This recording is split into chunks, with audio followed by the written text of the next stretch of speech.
I will say this, though. Here's what's wild, is that shocking to me, and this is not, and I think I can provide a objective, logical, philosophical justification for why intuition and experiences specifically, it seems to point in that direction as the most fundamental form of knowledge. And there are massive implications when you start talking about the idea of the spirit bringing knowledge. Yeah, sometimes, Jacob, I listen to you talk and it feels like, you're saying things and I'm like, wait a minute, I've thought about that. Hold on a second.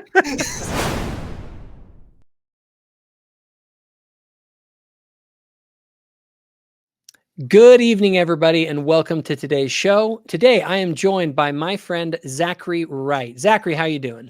I'm doing so well. Long time no see. Yeah, we actually just finished having a conversation about some other things, but we wanted to continue this conversation into what we actually originally had planned. Now, real quick, for anybody who didn't watch the other episode, Zach, just give us a quick background about yourself. Sure. I'm a volunteer with FAIR. I am a returned missionary. I have a deep interest in apologetics. I've done a couple of interviews with some scholars that Jacob knows, Robert Boylan being one of them. And I want to be able to explore topics of philosophy, theology, and LDS history as a means to the end of being able to build faith. That sounds great. Sounds like the kind of guy that I like to hang out with and talk with. So, well, we'll see about that. Yeah. So today I'm kind of interested in this one because one of my more popular videos has been about my and notions that I've kind of put out there is sort of this collective witness model, dealing with the question of sort of how do you know, right? We in the church, you go to sacrament meeting and you have people get up there and say, I know the church is true. And a lot of people, one of the first questions I always want people to ask about that is, what do you mean by that you know something? Now, some people don't realize, but that is a massive question that's been at the heart of an entire branch of philosophy. And so it's sort of like, if you're going to ask that question, like, buckle up, okay? And so it's and so I guess to kind of the fancy word for that is epistemology, okay? If anyone's never heard of epistemology, it's just the question, when you say that you know something, what the freak are you talking about? Mm-hmm. And so we're going to be talking about that question of epistemology. I have had videos that I've made to kind of lay out my belief in that, which I've called sort of this collective witness model. And I guess the first thing I wanted to do with you, Zach, before you kind of offer some of your thoughts and critique, is give me your understanding of the collective witness model. Kind of what is it? What was my argument? And then we can kind of go from there into kind of your thoughts or a critique of it. Sure. I'm happy to do that. Let me go ahead and pull up some of my thoughts here. So you can correct me. Feel free to stop me if I'm wrong here. But there are essentially 5 sources that you pull from when we talk about epistemology. And so you talk about intuition, you talk about authority, you talk about sensory data, you talk about reason, and you talk about moral outcomes, I believe. And so there are 5 individual sources here. And it is my understanding that you are referring to a more, I believe it's foundationalism, which is actually, would you mind opening? I sent you the PowerPoint. Would you mind I can pull it up if you want to dig into it with your slides here.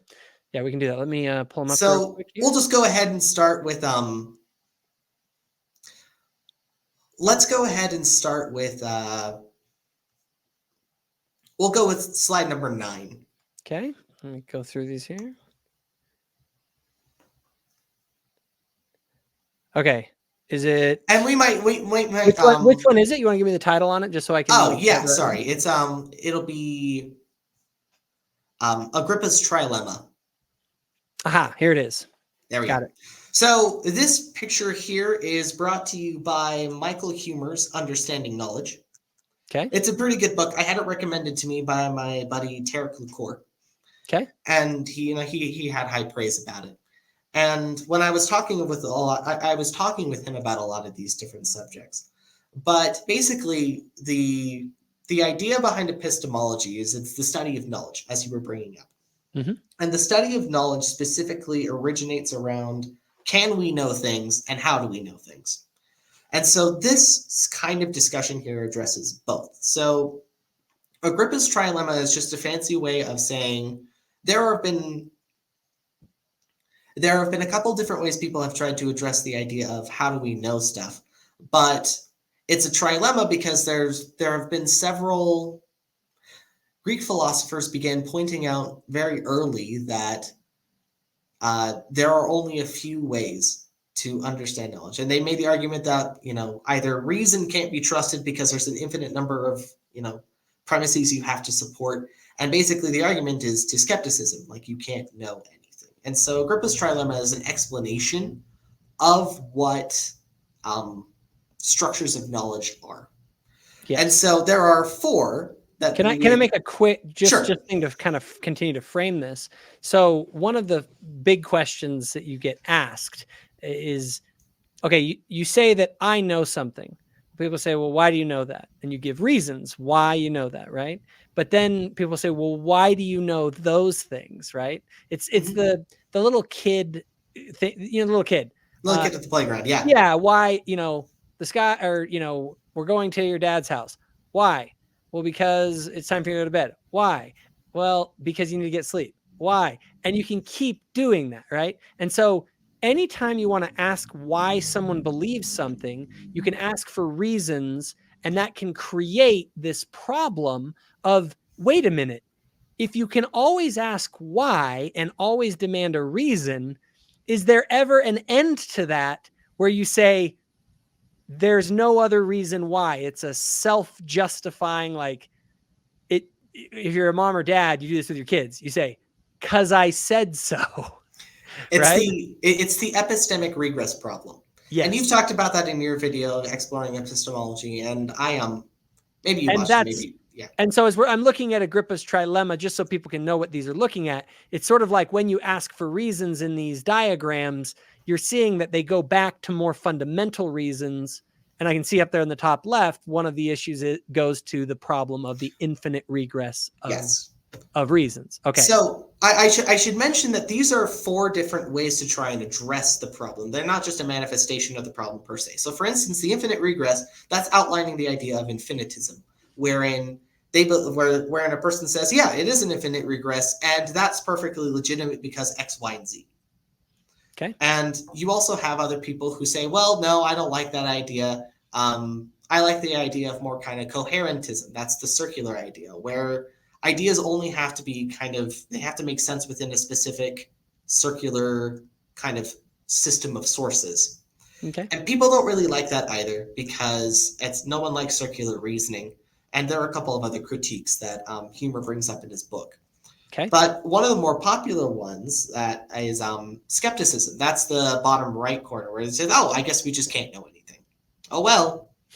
And it's that causes problems too, because people don't like skepticism because on one hand, no one likes to say that they don't know anything.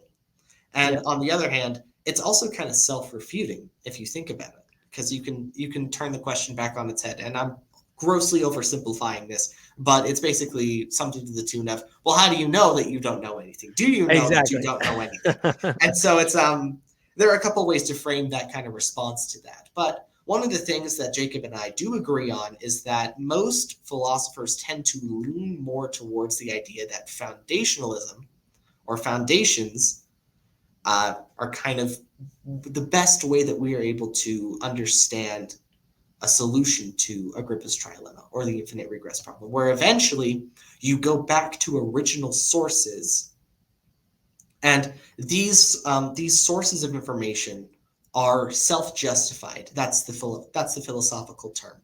And and again, just as a point of clarification, this is the equivalent of getting to because mom said so. It just, you don't need to go any deeper. It's just that is like the reason that's at the foundation as to why you can say that you know X, right?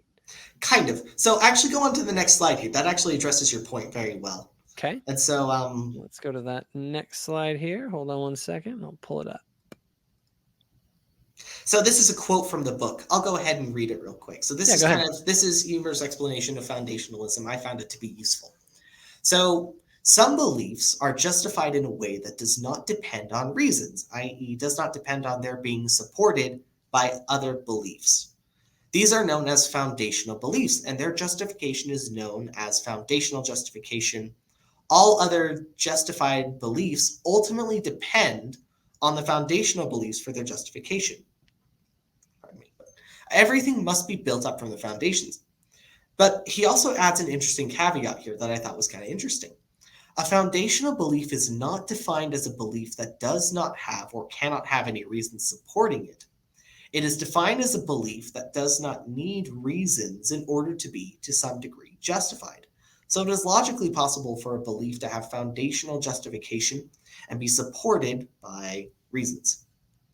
And so I thought that explanation of foundationalism was kind of interesting because they say, well, sure, you can say that intuition is a foundational source. That's not to say that there aren't other things beyond intuition that are affecting it. It is that intuition in and of itself is a self-justifying source. Whereas it is, sorry, in a previous slide, we skipped it for the sake of time and experience here. But lots of philosophers, in order for us to actually know something, they claim that we have to believe it. They claim that it has to correspond to reality. They claim it has to be justified and that there can't be any genuine defeaters for that justification. And so this addresses that third premise right there, wherein these foundations are self-justifying. This would be the equivalent. So if you go on to the next part, I believe I have a couple of examples there of what some self-justified statements are. Okay, so would you go to... so if you just go on, so there's like a little animation thing. So if you go back to the PowerPoint, it's examples include... yeah. Here we go. Sure. This is a good example. So I like this story. I think it was fun. It was one of the ones I remember as a kid. But it actually helps to kind of explore this issue in a really interesting way. So I'd be shocked if your viewers don't know what this story is, but basically you have the three pigs. Each of one builds a house full of straw, one builds a house full of sticks, and one builds a house of bricks with a solid foundation. And I think that there's something there. It has a couple of strengths that help model what foundationalism is. So arguments without a foundation tend to fall apart under the winds of scrutiny. So when the big bad wolf shows up, it causes problems. And so making sure that we have a solid foundation for our arguments is useful when we try to talk about what's true and what's not. And when we say we know things, so if I was to say I know the church is true, I need to be able to have some kind of justification for that, because that's to be me saying I know the church is true is different from me saying I believe the church is true. And culturally speaking, I think some people, particularly my age and the generation before me, have tried to lean into that, saying I just believe the church is true.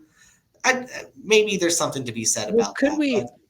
And I don't want to derail, but there is something that I want to kind of take one step back, because we're using terminology here, right? Like knowledge, right? Like, what does it mean to even know something? Like, what are we talking about? Because one of the things that I'm very clear on with my model, and just to kind of give that thing, is that I start my model by, first of all, defining what I'm even talking about. And I'm not talking about perfect rational certainty. Okay. And actually, I do know. I took the time to watch the. Yeah. I'm more saying it. I'm more saying it for the audience. You totally cut out there for a second. Oh, sorry. I'm saying that your Wi-Fi cut out. So can you hear me now? I'm done. Am I good?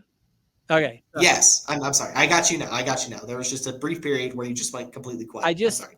So, and I know that you know this because you understand what my model is, but for the audience, one of the things is when I go through this, my model the very first thing I have to do is be clear about what the heck are we talking about when we're talking about knowledge.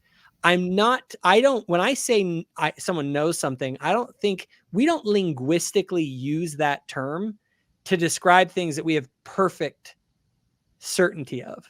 Because as Descartes points out, you can't have perfect sort of rational certainty about essentially anything, because you can always come up with reasons why it may not be the case. I, for instance, could say, well, people would say, are you talking with Zachary right now? It's like, I mean, yeah, I'm 99.99999% sure that it's you, but I could be dreaming right now. You could be a brain in a vat. I could be a brain in a vat. Exactly. All the matrix stuff, right? So when we talk about knowledge, we're not talking about that there can't be some reason that you could give where it could potentially possibly not be true. We're talking about levels of confidence that a person has. That's linguistically, that's what we're doing. And in my mind, we are shifting between, I know that you have a slide that kind of comes across this, but let me pull this up real quick. One of my slides from my thing is I kind of say, look, however, as your confidence goes up, right, you start to believe something is true and you begin to say, hey, I know that. But then if you think something might be false, your language will change as it goes down the scale. You'll say, I know, then you'll say, I think so, then I believe so, then I don't think so, and so it's like all of these things that are in the I don't know range, like all this is just words we use to express how confident we are in something. And then the only question is, do you have a justification for that confidence, right? Like, I think I have a pretty good justification for my confidence that I'm actually speaking to Zachary. And most people would look at that and say, yeah, you have a good justification to be confident and to say that you know that you're talking to Zachary. And so in the practical terms of how we actually interact and use our language, that is what we're describing. The only question then becomes, well, what is it that grants that's, what gives you the right, what is the justification for your confidence in that? And that's when that's what the reasons are. They're people that are asking you to give reasons for your confidence that they can look at and go, yeah, you see him. That's a good reason to think that he's actually there, because your eyes are highly reliable. And I, in my model, just so real quick, just to kind of sum it up for people that aren't aware of it as much, I believe that there are certain witnesses, and I put this out there as these are the things that we use, practically speaking, to justify our confidence in things. And those are intuition, outcomes, sense data. And I changed this, just so you know, I changed it a little bit. I do see that, yeah. And I did this fairly recently because I've been pondering on it. I used to say reason and then authority, but I like to use the word logic because that's really, when you get more specific, that's really what I'm referring to. And so these are the ways that we will justify saying that we know people. And I mean that more in a practical sense, like colloquially, this is what people actually do to say that I'm justified in believing something, right? I believe it because of the logic behind it, or because I have enough people with authority that have told me that, that Moscow exists, even though I've never been to Moscow, but I've had enough people that I trust that have told me that it exists, therefore I believe it. You know what I mean? So anyway, I just want to get that out of the way so people just understand at least kind of the way that I conceptualize what we're talking about when we talk about knowledge and how we justify it. Now, you have gone in and said, there are these different models that point out that you can continue to ask, well, why do you trust logic? Why do you trust sense data? Why do you trust these things, right? And it can kind of get more complicated, but I'll kind of let you guys wanted to outline that real quick.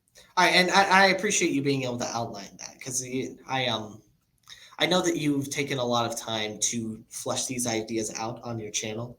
And again, my hope here is that we're able to kind of talk about this, but I do have a couple of questions, because as I've looked at your model, I think there are lots of things I really like about it, but there are a couple of things where I feel like it can be a little bit difficult, or that you're kind of blending things together in a way that I'm not entirely sure are justified. And I want to hear these because I tell people this. I tell everybody this. I have this sort of, it's a working model. Like I'm still figuring out. Epistemology is you can get really into the weeds on some of this stuff. Yes. And I'm kind of putting out, this is the way I think about it, but I'm always looking to improve it or change it or, upgrade to the better model. And so am I, mind you. And I certainly make no claims to omniscience. And one thing I do want to verify is, I think we kind of alluded to this earlier, but sometimes I worry that when people push back against you, you have a little bit of a cult following, or anybody who kind of anyone who kind of pushes against you a little bit suddenly starts thinking that you're a godless liberal. And I'm not entirely sure if I fully qualify as that label. And so I will tell everybody right now that I appreciate people who push back on me, because first of all, some of my ideas are stupid. And by people pushing back on them, a lot of times I can figure out what things are strong or weak. And so I'm all about it. So fire away. And anyone in the audience, you can't get mad at Zachary for pushing back against this idea. All right. Sounds good. But can you jump over to my slide number 3? It should just be... Yes. I got it right here. I'll pull it up.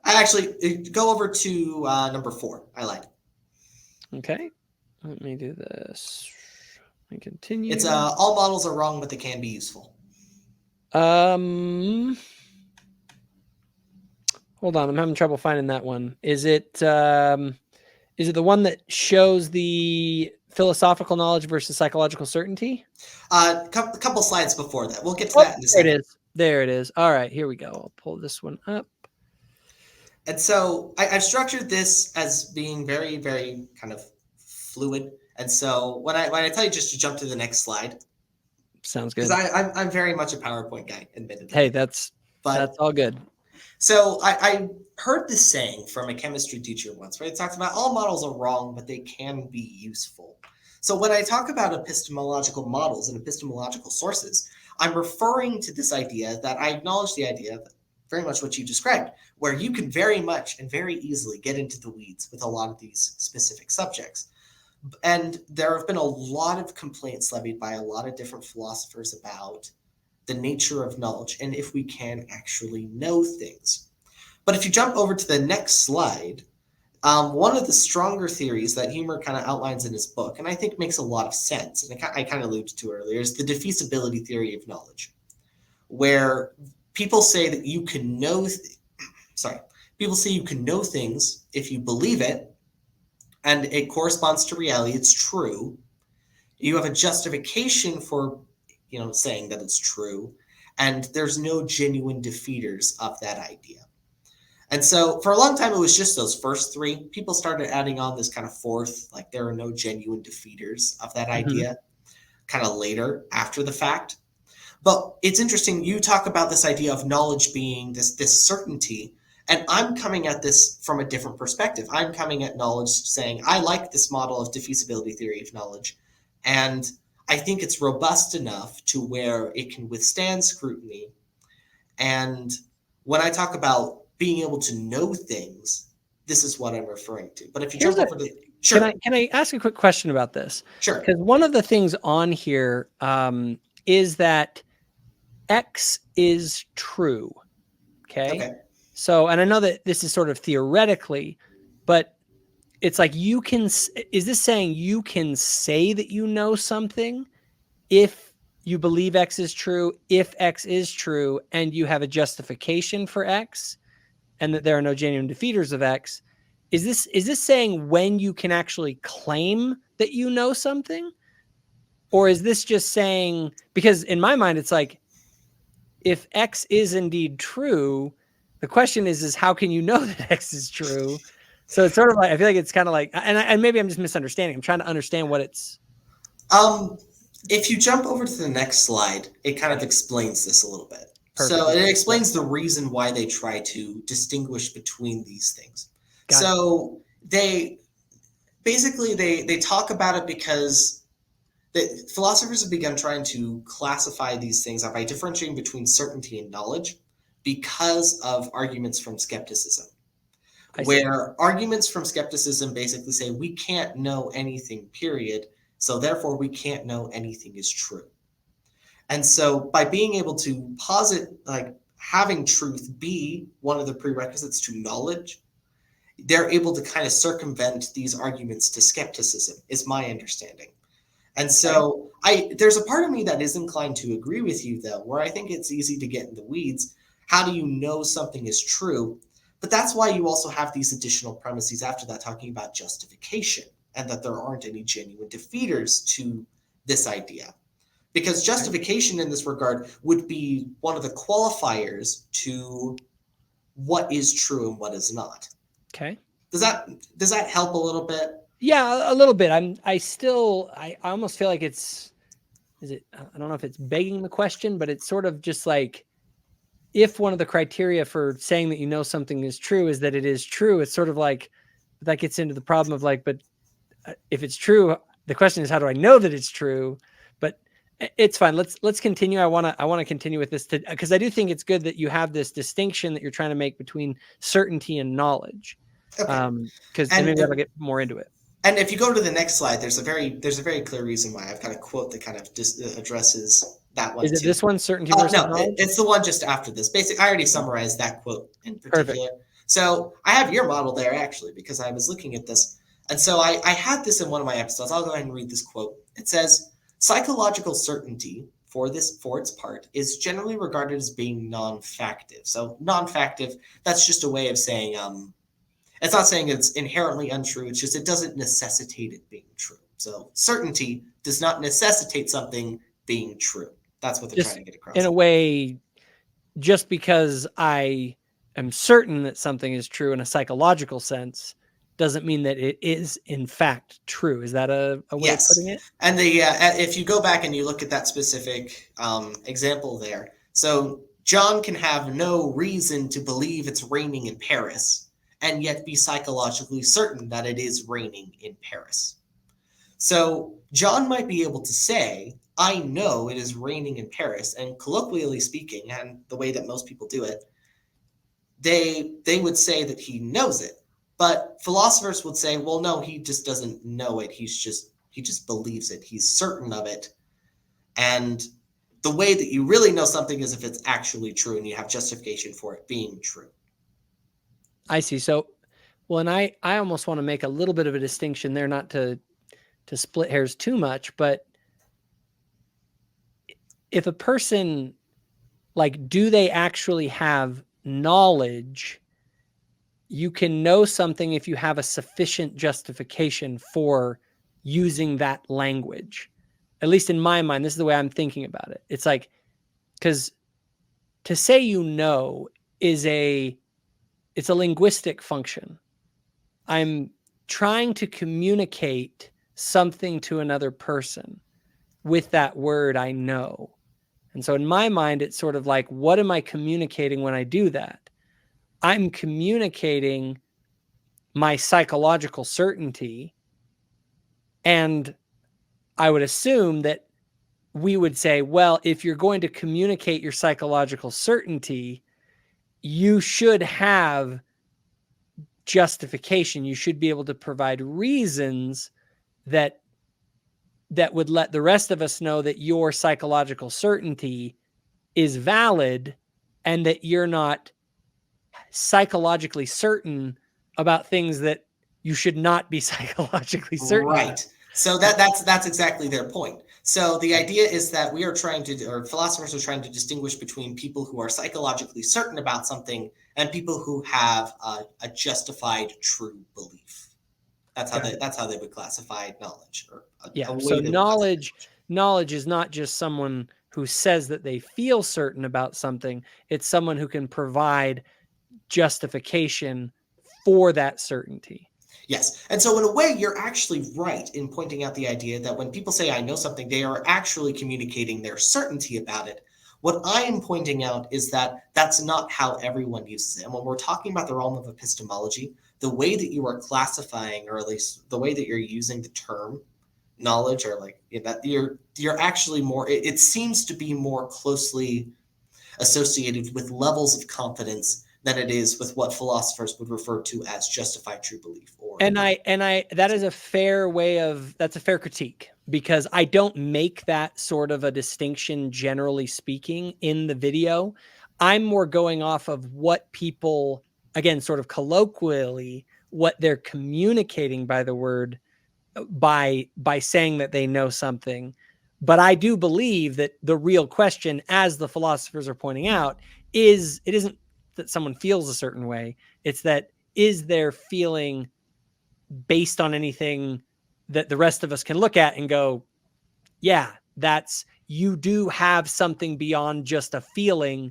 You actually have something that justifies this certainty. And the question then becomes, the natural question is, what justifies that certainty? What justifies your certainty? And for me, kind of my model is that, and I even tell people, my model is more a description about what people do than it, and it's almost, I'm not necessarily saying, well, I've just noticed that the way people justify their knowledge is by an appeal to those 5 kind of things. That's the way, because I've thought about it. The way I formed this model was I asked the question, like, what do people use to justify their certainty? To say that I know this and I know it because fill in the blanks. And what I found is it isn't any one thing. We actually will, and people will accept it based on a variety of things. And so I began to try and categorize those different things that people were using to justify their beliefs into categories that were as tight as I could find. And that I was trying to, and am trying to, create a model to understand what these major categories of justification are that we use.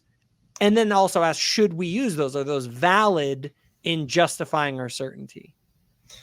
Right. And so I'm inclined to agree with you. And that's when we get into the discussion about, like, what are these foundational sources? And so you would say, and you can correct me if I'm wrong here, but you would say that those 5 sources that you have are foundational sources. Wherein, so I actually would push back on it a little bit. Okay. So that's why I'm asking. All right. So I actually want to pull up. So my 4th video that I made, and this is where, again, and I tell people this is where I kind of get to the question of what is the foundation, is where that's kind of where I get to the edge of my seat on this. I'm still kind of trying to figure it out, but I have a slide here I'm going to pull up that shows here. Right. Okay. No, I remember this in your video. It's intuition, right? Intuition is the foundational one. So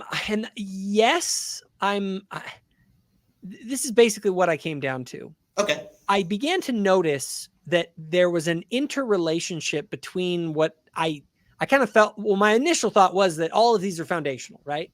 That was kind of my initial thing in the model. It's like, okay, these are the foundations, like, that's it. That's where we go to justify our knowledge. But then I noticed, is like, wait a minute. If I try and justify those things, if I ask, like, where does authority come from? Well, I noticed, I was like, well, authority really, and when I mean authority, I'm talking about like trustworthiness of someone who tells you something. Okay. Like, if I had Joseph Lawal, who's just a fantastic philosopher, Latter-day Saint friend of mine, goes to Yale, getting his doctorate there in philosophy. I watched a couple of his videos. Yeah. Great guy. I talked to him about some of this stuff one time, and he used this analogy of what he called the green light prophet. And it's funny, he made it up on the fly, and it was one of the best analogies I've ever heard. Like, imagine if somebody told you that you were going to get all green lights tomorrow, and you did. You might be like, oh, that's like a coincidence. Like, it was really cool, like kind of crazy, weird. But what if he told you were going to get them for the next month, and then you did? Or what about the next year, and you did? Like, at some point, you're like, dude, I trust this guy. Like, he now is an authority on green lights. Same thing if somebody is, because the outcome, when you actually went out into the world, came about as they said. Same thing with, you'd say, like, somebody is an authority on getting rich if over and over the outcome of the people who talk to them is that they're getting rich. So it's sort of like when it manifests in the world as real, that person then becomes trustworthy. That's why we trust scientists so much. It's because, generally speaking, when a scientist says, hey, if you do this, this will happen, it does. And so they become authorities, and bad scientists are the ones that tell you this is what it's going to be, and then it doesn't work. So that I just was thinking, well, wait, that emerges from something. But then even outcomes, like, why do I trust outcomes? Right? It's because there is a logical inference that says if something has happened in the past repeatedly over and over, it is logical to think that it is going to continue into the future. And so I realized, again, when I looked at it, well, outcomes seem to emerge as a product of logic. Now, for a lot of people, kind of the hard rationalists, they'll say that's it. That's the foundation. Like, we are rational beings, and it is our reason that will guide us. Well, let's calm down there, Descartes, all right? Exactly. Those are, or Hume, or all sorts of different people. Oh no, maybe Hume was more. Well, no, Hume was a hard empiricist. Yeah, he was an empiricist. That's right. But those who worship reason, that's kind of what they say. Reason is the thing. But there's been great philosophy. There's a problem with that. Yes, there's been great philosophy that's been done to show no. And my video number 4 in my series, I go into some of that. When you actually look that logic itself is emergent from deeper intuitions. Intuitions like squares are not circles. And it sounds weird, but when you actually get into the nuts and bolts, like even mathematics, which is the product of, it's basically just logic. Like, that's what math is. But math itself, like, there was this one, they gave a really good equation. They said, look, if you take a complex division problem, you can't intuitively do it. You have to break it down into all these individual steps. That's what you do when you do math, right? But then they said, now look what you did. You broke the big problem down, the logical problem, into individual intuitive steps. 1 + 1 = 2, right? And the very concept of 1 and 1 and 2 is an intuitive thing. The mathematics are playing on your deeper intuitions about things like individuation. And so it was like, oh, wow. And so I realized that a logic really emerges, I think, and this is where I kind of am at with it right now, and my best thinking on it, is that logic is like the processor. It produces outputs, but it produces outputs based on inputs. What are the inputs? In my mind, the raw sensory data and our intuitions about that data are what logic works on. Like, the logic is like the machine, but we feed into that machine certain inputs. And not only that, your logic is only as good as the inputs. If you give it bad sensory data, you'd be a schizophrenic. And it's totally logical for a schizophrenic to do certain things because of the data that they're receiving. And if your intuitions are all warped, then that can also mess with your ability to actually, your logical, like, your machine can work just fine. But if it's being fed the wrong data to process, then it doesn't work. So logic, in my mind, it's almost like it's not, I say this, logic is only as good as its inputs. No, you're probably, I'm inclined to agree with you for a lot of what you just said. As I was thinking about it, as I was studying as someone who's studying psychology, with a hope of becoming a psychiatrist when I grow up. But I began to notice rather quickly that trying to assume that intuition and reason are completely separate was just wrong. Yeah. And now granted, some people, that has not stopped some people from trying to differentiate between the two, and I think there are some significant differences between the two. And this would actually kind of go back to another one of my critiques, though. Yeah. And so there are a couple of things I would want to bring up, because on one hand, I actually was wondering if this was your position on it, because I imagined one of two things. I imagined, one, that each of these were 5 foundational sources. And if that's the case, I had some questions and I had some concerns. Or two was that intuition was the only kind of ultimate source or the only foundational source. And if that was the case, I can understand that. And that is, I would argue that's actually a more robust model, but I still have a couple of questions I would want to flesh out after that. So Yeah. For kind of the next part here, can I have you jump over to sensory data on my slides? Yeah. What slide is that roughly? 15. It's the one immediately after like your collective witness model summarization. 15. All right, here we go. Let me pull this one up and let's get it on the screen. There you go. So this one is kind of something that you've brought up earlier. When you talk about sensory data, I immediately, my psychology brain goes to sensation and perception, where sensation is the process by which our sensory receptors and nervous systems receive and represent stimulus energies from the environment. And perception is the process of organizing and interpreting sensory information, enabling us to recognize meaningful objects and events. So sensation and perception is the manner in which outside information gets transferred into our brains. I think both of us would agree on that. Yes, and real quick, just as a point of clarification, sure. or a question that I've had about this is one of the areas where I'm very much in the I'm trying to sort this out area is the relationship between intuitions and sense data, because those ones seem more raw. And I've had parts where I've said that sense data is essentially meaningless without the intuitions. And so again, it seems that intuitions seem to get to be more foundational even than sense data. That's why, if you notice in my drawing, I have the sense data is up and like over a little bit. And then I have the intuition a little further back, because in my mind, I'm like, it seems to me that without intuition, that like, I look at it as like sense data is data coming in, but it has to act like there has to be a receiver that receives it. And I would even classify this, because if you go to the next slide here, I would even take that a step further, where not only do you have to have a receiver, you have to have a stimuli. So if you go here, you'll see a couple of pictures I brought up. So I put a picture of a tomato up there. Here's a fun fact about me, Jacob. I cannot stand raw tomatoes.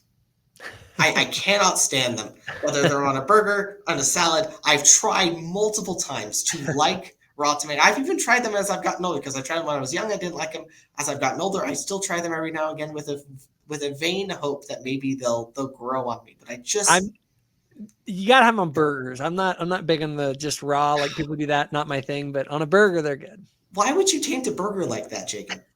Okay, I'm sorry. No, that's not the point though. So the point is that when I bite into a tomato, my sensation and perception then translate that information into my brain, in the same sense that if I was to accidentally put my hand to a pot of boiling water, that sensation and perception would be the process by which that ends up in my mind.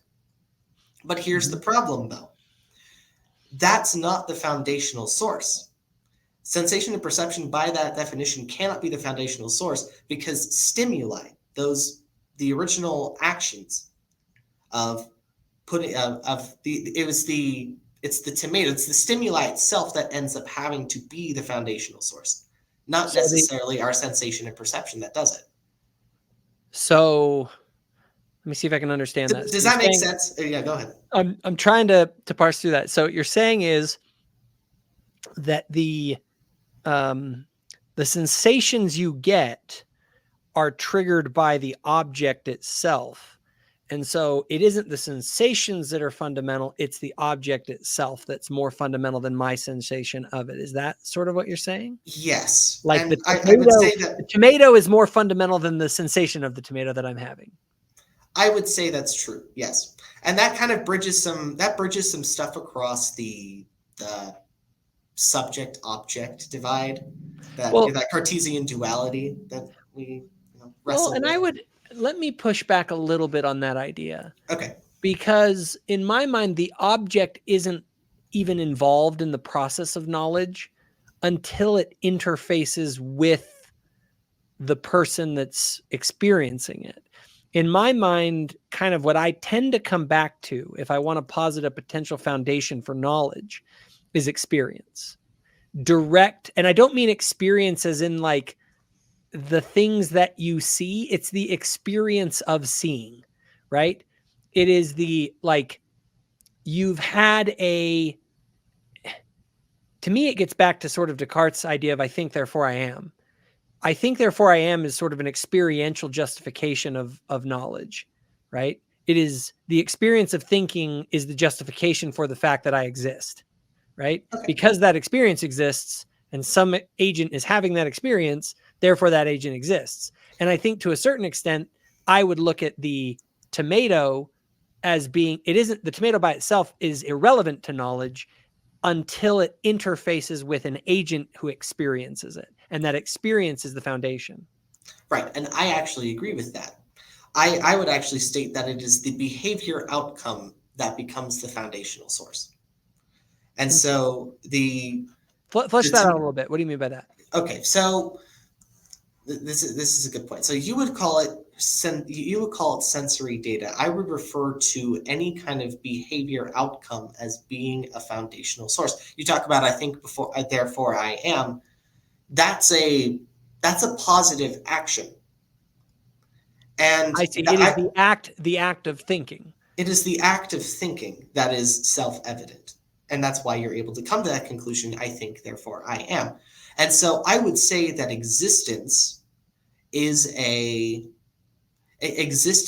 source of knowledge, if we're really going to take that seriously. So in the sense, even if I'm not eating the tomato, that tomato still exists. Does that because if I say experience, because I would tend to frame it this way. If I'm going to posit, put a gun in my head and say, Jacob, you gotta pick what the foundation is, I'm going to say experience.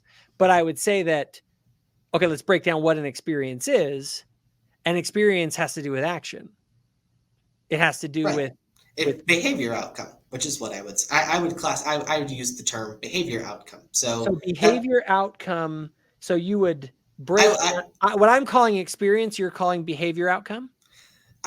Is that the way it is? That might be it. That would make sense as you were describing it, like what you were describing about experience, and I think therefore I am. That's how I would classify behavior outcome in my model. And so here would be my concern, though, Jacob. As I was watching your videos, I didn't quite get that impression that was your position. And I would say that when we get to video 4 of my series, which is where I get into the foundation sort of issue, I'm far less like, there's a difference between saying, hey, here's ways that people justify what they believe, right? Okay. And then there is a difference to say, okay, are these foundational though, right?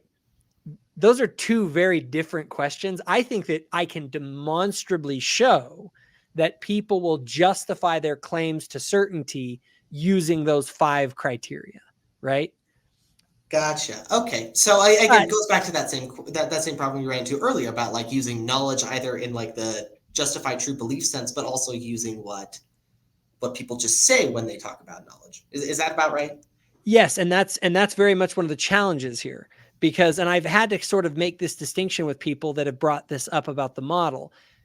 My model isn't, to a certain extent, I almost want to say it's sociological in a certain way, where I'm saying, look, if you're saying that you know something, you are making a claim about your level of certainty based on these things. So look, if you are able to justify your certainty through these 5 things, you are, in my mind, like, you are socially acceptable.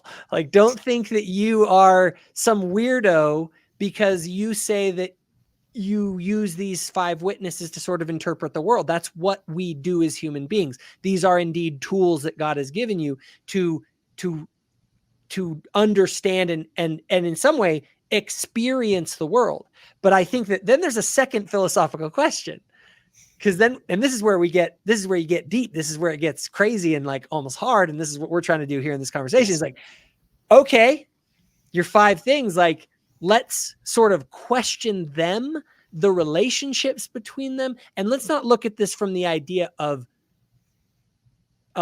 psychological perception of certainty. Let's see if these things can be grounded in some sort of a foundation, or are they foundational? And that's the part, again, in video 4, I kind of get into a little bit, but I full on admit in the video, and I admit to this day, that's a much, like, it's kind of the cool part of the conversation for a nerd like me. Like now we get a really club, you've got jackets.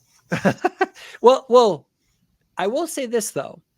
Here's what's wild, is that shocking to me, and this is not, and I think I can provide a objective, logical, philosophical justification for why intuition and experiences specifically, it seems to point in that direction as the most fundamental form of knowledge. And there are massive implications when you start talking about the idea of the spirit bringing knowledge. Yeah, sometimes, Jacob, I listen to you talk and it feels like, you're saying things and I'm like, wait a minute, I've thought about that. Hold on a second. Well, I think a lot of us have. And Blake Ostler, in his wonderful address, and I quoted part of it in video 4 of the series. Yeah. Like that, I remember when I first heard that address, that was one of the times I was already sort of falling in love with Blake Ostler and thinking he was just like super brilliant. And then I listened to that and I was like, this guy's on another level. Like, it was so good. And what's weird is that in his talk, which links it to sort of our whole justification for things through spiritual experience, and then I go and study the best philosophy on the subject, and it seems to be pointing in the exact same direction. Like, holy crap. Like, right. And that was my point of being able to bring this up, because I mentioned this in one of the videos I made on critical thinking, where as I was exploring the kind of this topic of epistemology, I began to realize, wait a minute, people are starting to talk about this in a way that seems to correspond rather closely to how we refer to gospel topics. So on one of the slides here, we skipped it, but it's okay. We talk about agents and objects, right? Agents are the ones who act, objects are the ones acting upon. And those kinds of experiences, to use your term, or behavior outcomes, to use my term, that seems foundational to me, in the sense that it is, in the philosophical sense, it's self-justified, in the sense that if I was to, if someone was to punch me in the arm and say, ow, and I would say, ow, and then they'd be like, well, what's wrong? It's like, that hurt. And like, how do you know that hurt? I was like, it just did, you jerk. It was funny that's a foundational thing. With Descartes, see, this is what I found really fascinating about him, is that when he got down to sort of the root of everything, it was this, I think, therefore I am. And again, there's this idea of, and my brother hates when I bring up this idea because he wants to continue to go into an epistemic regress. But I get to a point that I say it is self-evident. What do I mean by that? Like, the fact of your existence is, in my mind, self-evident.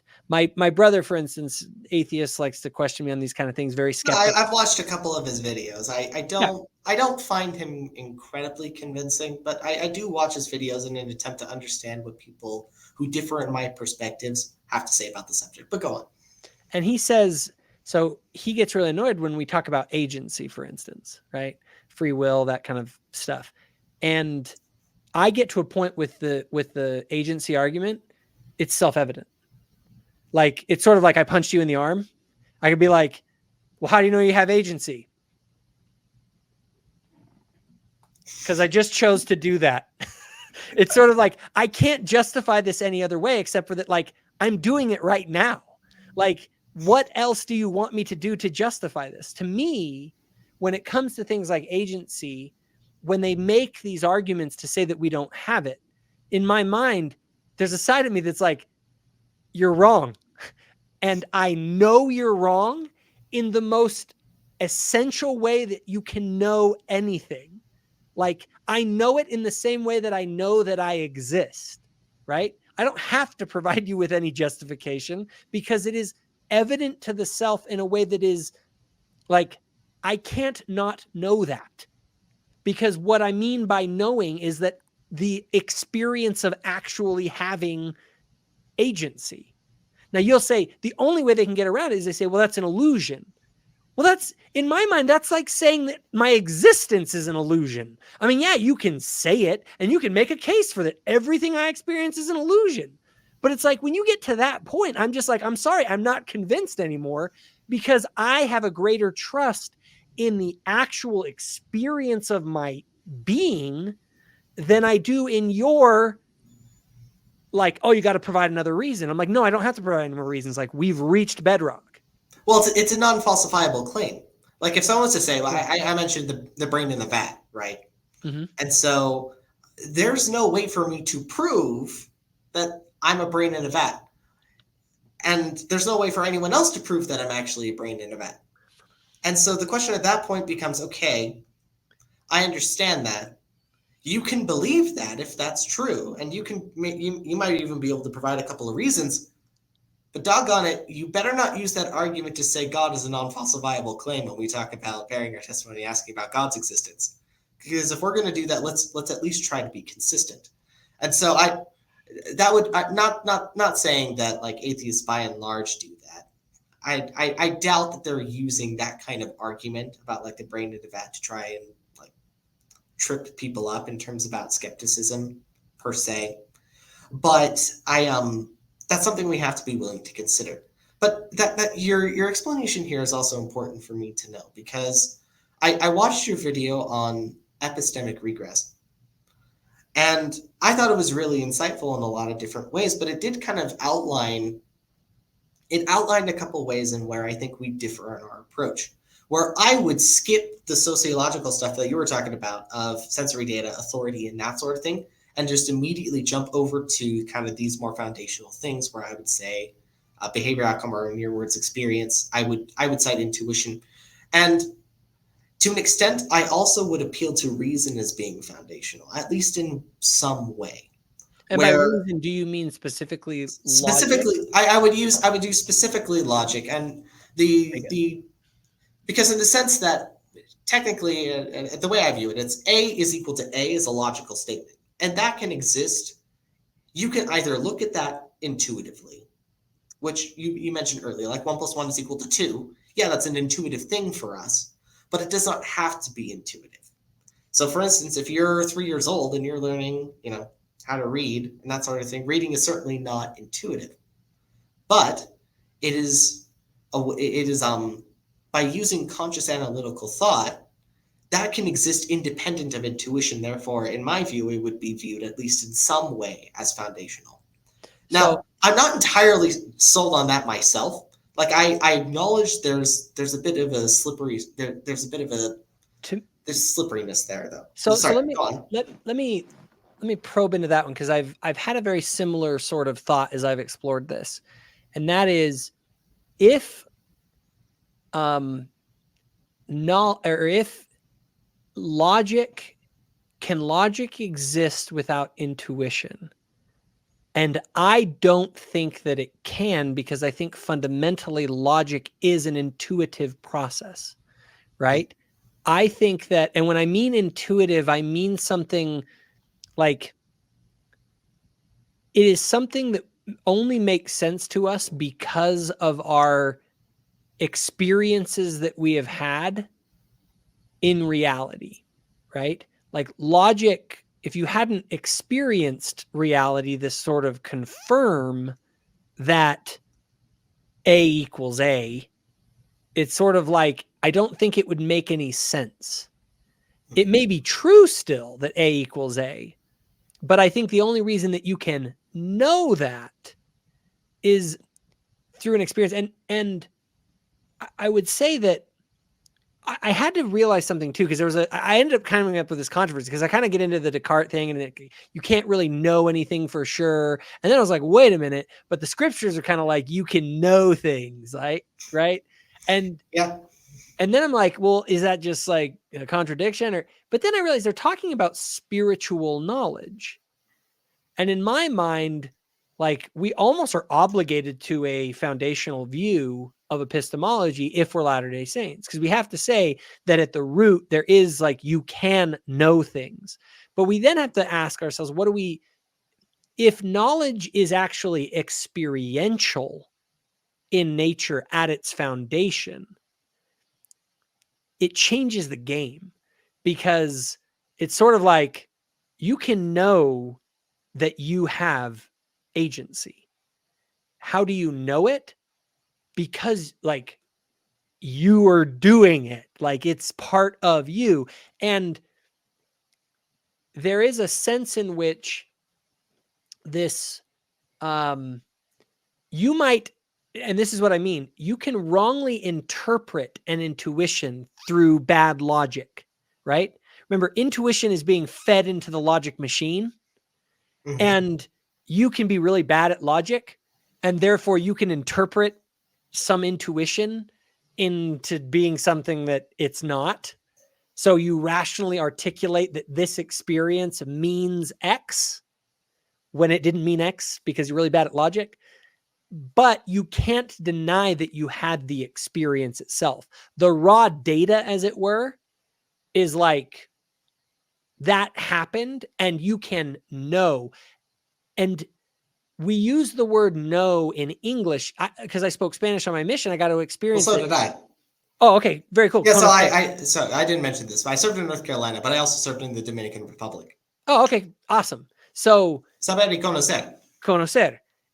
And when I realized that to know something, there's a different sense of knowledge. Yeah. And it's this idea of a familiarity through experience. And that in that sense, I do believe Descartes is right in to say that you can't saber anything perfectly with rational certainty because reason doesn't have that power.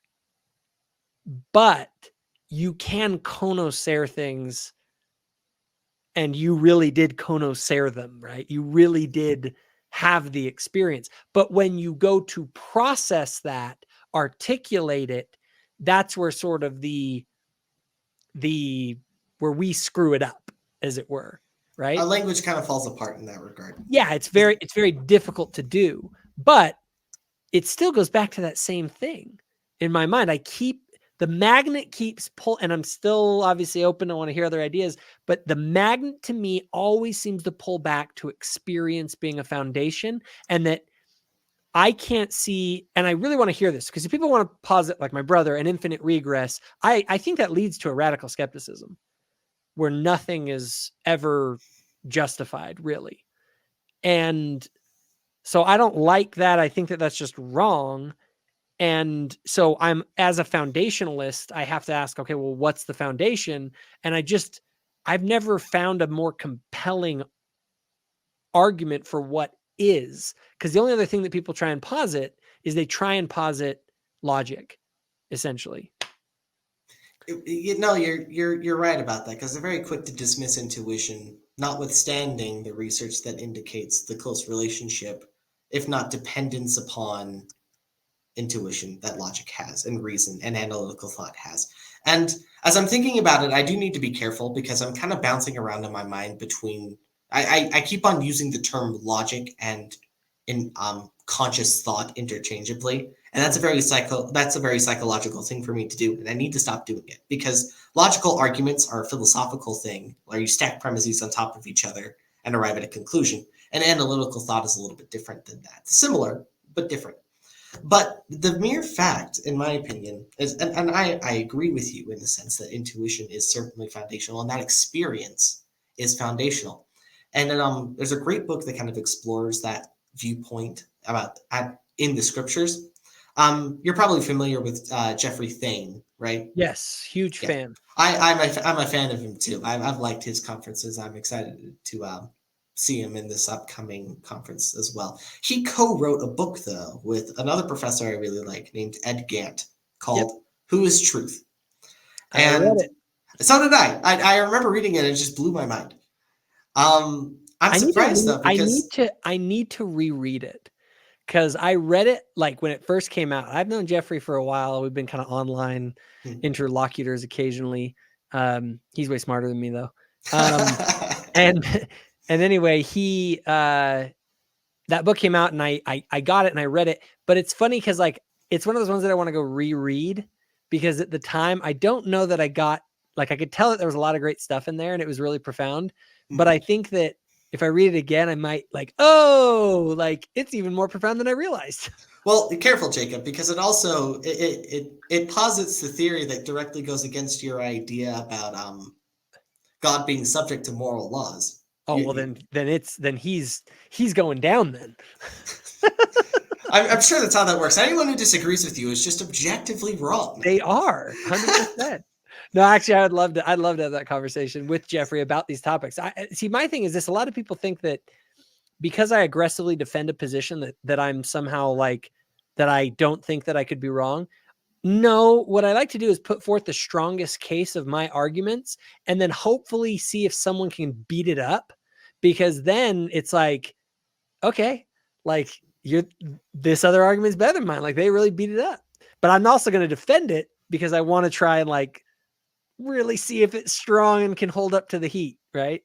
So here's my thing with that though, going back to kind of the task at hand, because we were talking about foundations, right? Mm-hmm. And I like the idea of being able to structure my epistemological models in a way that focuses exclusively on foundations. And it's difficult because when I look at your collective witness model, you talk about it in your videos, and I really appreciate that you do. You talk about experience, you talk about intuition, and to an extent, whether or not we want to include reason in there, I think is a matter of debate. But my biggest critique in that regard is that I have a hard time seeing how authority and how, even to an extent, moral outcome also play into it. And we look at those sort of things, and those seem very clearly, and I think you would agree, those clearly seem to be extensions of something analytical something more fundamental, intuition or reason. That is a very common critique that people bring up. Now, so why do I include them? Okay. In the model, is because, again, I would say that my model is meant to be more colloquial. I think if we want to go in and really dig into the weeds for the purpose of sort of philosophical rigor, I'm all about that. And I would agree that those are obviously later extensions. However, colloquially, for your average person, when they are trying to justify their knowledge, they will feel, well, I can't base something on what an authority said, right? That never constitutes my ability to say that I know that Moscow exists, right? I can't ever say that. But people say that they know that Moscow exists all the time, and you act as though Moscow exists all the time. So it's sort of like, and if you've never been to Moscow, which literally means the only way that you've seen photos, so what?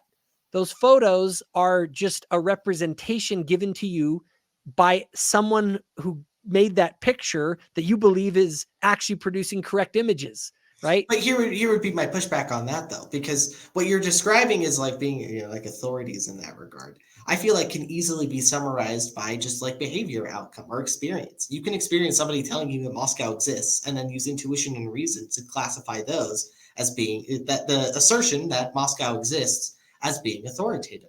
I don't think you need to include sources. And you say that, and I understand where you're coming from. But I would. Well, I think the reason that I include it is because people use that all the time, and I think that it is acceptable in my mind for someone to say that they know something, because even if they haven't done the scientific experiments themselves, you know what I'm saying? Like you can know that electrons exist and act on that basis. And you don't have to go around and couch your language and be like, well, I think that electrons exist. It's like, no, you don't have to. At some point, there's a practical side to this. And practically speaking, if you have an authority that is a true authority that tells you something, and I don't mean a single authority. This is obviously like I think if people want to be so skeptical of authority that they say that basically they can't trust anyone, right?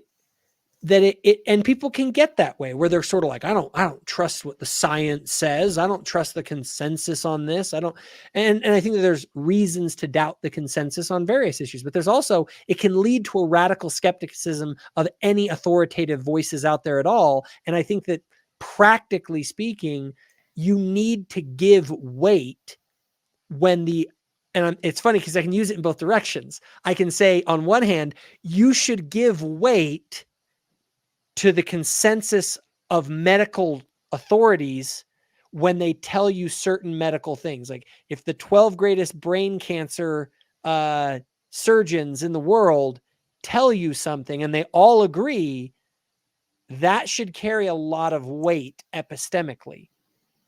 On the other hand, the 12 apostles of the Lord, along with all of the collective voice of all of them throughout time on spiritual matters, I would argue are a trustworthy source, worthy of your giving to them deference. And to say that you can justify things that you say because of witnesses to things. Like it's a standard that we use for acquiring knowledge already. Witnesses are they're an essential part of coming to know the nature of the world, because you can't do all the experiments yourself and all of that. At some point you have to trust people. And that's, I think, trusting in valid authority is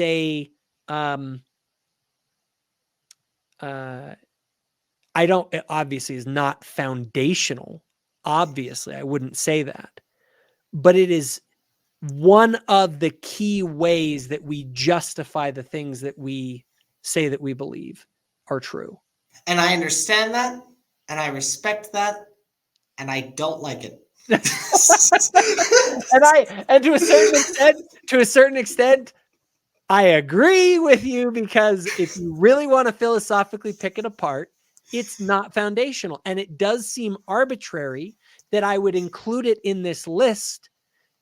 But I would say that my list of those 5 is not so much meant to get to philosophical foundations necessarily, as much as our sociological foundations for what we claim to be true.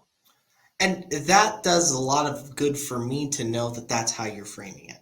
Yeah. And it gives me room to be able to kind of point back and help kind of contextualize this conversation. Because you're saying, hey, look at how practical this whole thing is. And I'm like, yes, you're right. But and I appreciate that, because again, the intention of a lot of what I do on my channel, and people just know this, I'm trying to speak to an audience, a broad audience, to help them to solve sort of practical problems, right? Right. And the practical problem that people have is they don't feel like they can say that they know something. No, that's I can understand that, yeah. And I want to provide them to let them know, hey, just FYI, everyone out there that you're talking to that say that they know certain things, if you think that they're like, oh, well, you can't trust the authority of the scriptures or any of that stuff, it's like, well, why do you trust any authority, right? Like, why? And people, all these people around you, they all trust authority. So why is it that they can all say that they know things based on what authority has said, but you can't, right? Like, these people that are criticizing you because you say you know the church is true. Now, granted, I would say that fundamentally we would all go back down to that experiential thing to justify that. But I would say that even if that isn't what you have, people say that they know things all the time based on these 5 things. So just know that this is the playing field that you're in. Now, you with your philosopher brain want to come in and really dissect it. I'll agree with you. I'll say, look, Some of these are in here more for practical And purposes than this for could very well philosophical just rigor. this could very well be just a personality clash. In the same sense, I don't like tomatoes. I don't like the idea of people coming in and talking on kind of that superficial. And to be frank, I would classify that as being at least somewhat more superficial than us diving into like the more fundamental aspects of why we know what those foundational things are. And I'm sure that's going to cause lots more problems in my life in the future. But I can understand it, and I can see that, and now that you've contextualized that for me, I can kind of it helps me compartmentalize that in my brain a little bit more easily. So I appreciate you doing that. Yeah, and just so you know, just to give you full credit, you're not the first person to kind of point that out. But I again, I would say that there's sort of what are the, I guess maybe this is the way I should put it, just to put a little cap on this simply, is I would say that my model of the 5 witnesses are the sociological ways that we as a society justify our certainty in things. Okay. And so, and then the next level down is, okay, we sociologically do this, but are we sociologically stupid for doing it this way, right? Just because everybody does it this way doesn't mean that it's right. that would be my follow-up question to that. So thank you for beating me to that, because I on one hand I was like, okay, so why do we need to like follow in the sociological? Just because everyone else is saying it this way, does that mean we're right in saying it that way? Does that mean that it's the correct way to? But you're looking at this from a more practical perspective, so I have to take that into account. What was super wild when I did this, and I'm looking for the slide if I have it here. Here it is. This blew my mind because this came after I had made this model. Okay. I did not know about this quote. And when I read it, I about fell out of my chair. And I was like, dude, I feel like this makes me feel a lot better. So this is what Truman Madsen said he was talking about on How We Know. He's the speech on epistemology at BYU. He said, brothers and sisters, over a period of 40 years, I have worked in the area of how one knows, and I can report that there are really only 5 main modes that have been appealed to in all the traditions, philosophical or religious. An appeal to reason, which I'm calling logic, an appeal to sense experience, which we already talked about, to pragmatic trial and error, or in other words, outcomes, to authority, or the word of experts, and finally, something a bit more ambiguous called intuition. I was freaking blown away. I was going to say that covers just about everything we've talked about so far. It was a 5. It was, I mean, he even said 5. Like he even put it, like, I was so shocked that I had somehow stumbled on the same thing that Truman Madsen had stumbled on. Now, I agree with you, but you'll notice what he says. He says that these are the ways, the 5 main modes that have been appealed to in the tradition. So he's making a sociological argument here. He's saying this is how people justify their beliefs. And that he says, I can report too, that from my judgment, those 5 modes are harmonized and balanced in our living tradition more effectively than in any other tradition that I know. And I think that gets down to sort of the philosophical side of it. So on the sociological side, these are the 5 reasons. But then on the philosophical side, we harmonize them by examining them in detail and learning that they really emerge from something that appears to be experiential in nature, which is wild. That's a good point. And I will say that I appreciate you clarifying that for me. So there are a couple of other things I want to get through because it is kind of late over here. Yeah, and for sure. I'm still good for I'm still good for like maybe next hour-ish or so. But yeah, I do have a couple of other things I want to be able to get through. Yeah, let's see if we can get through this in the next 30 to 45 minutes. How does that sound? Would you jump over to slide 24 on mine, the collective witness, for me? Okay. 24. Okay, let me bring it up here. So you talk a lot about the collective witness of prophets and how we use kind of the collective witness to be able to discredit bad ideas. And in your videos, I believe you used it as kind of you used the priesthood ban as an example, where you have like prophets from the beginning not saying anything about it, and then you have some leaders within our dispensation saying that sub-Saharan Africans can't take out their endowments and they can't receive the priesthood, offices and priesthood authority. And then later on, the collective witness was able to discredit that idea. And the modern leaders, since 1978, have been more than willing to provide that. Yes. Real quick, I want to make a point on this because it's very important to make a distinction.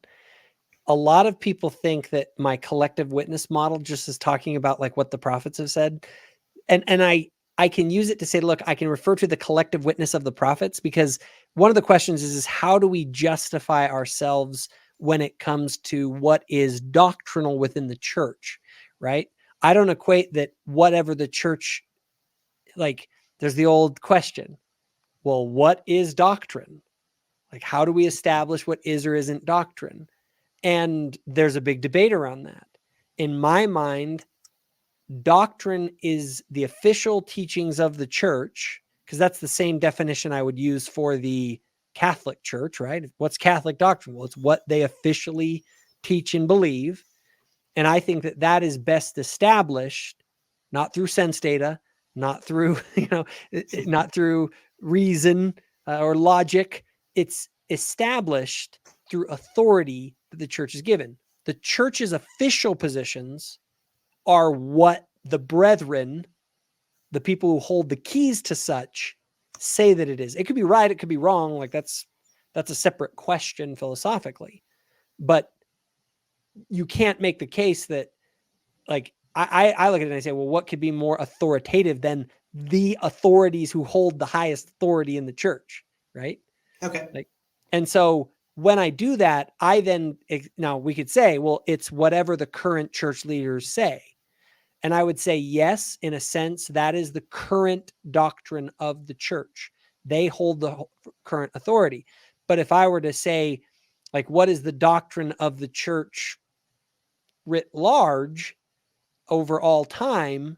Like, what's a better way to judge doctrine for truth?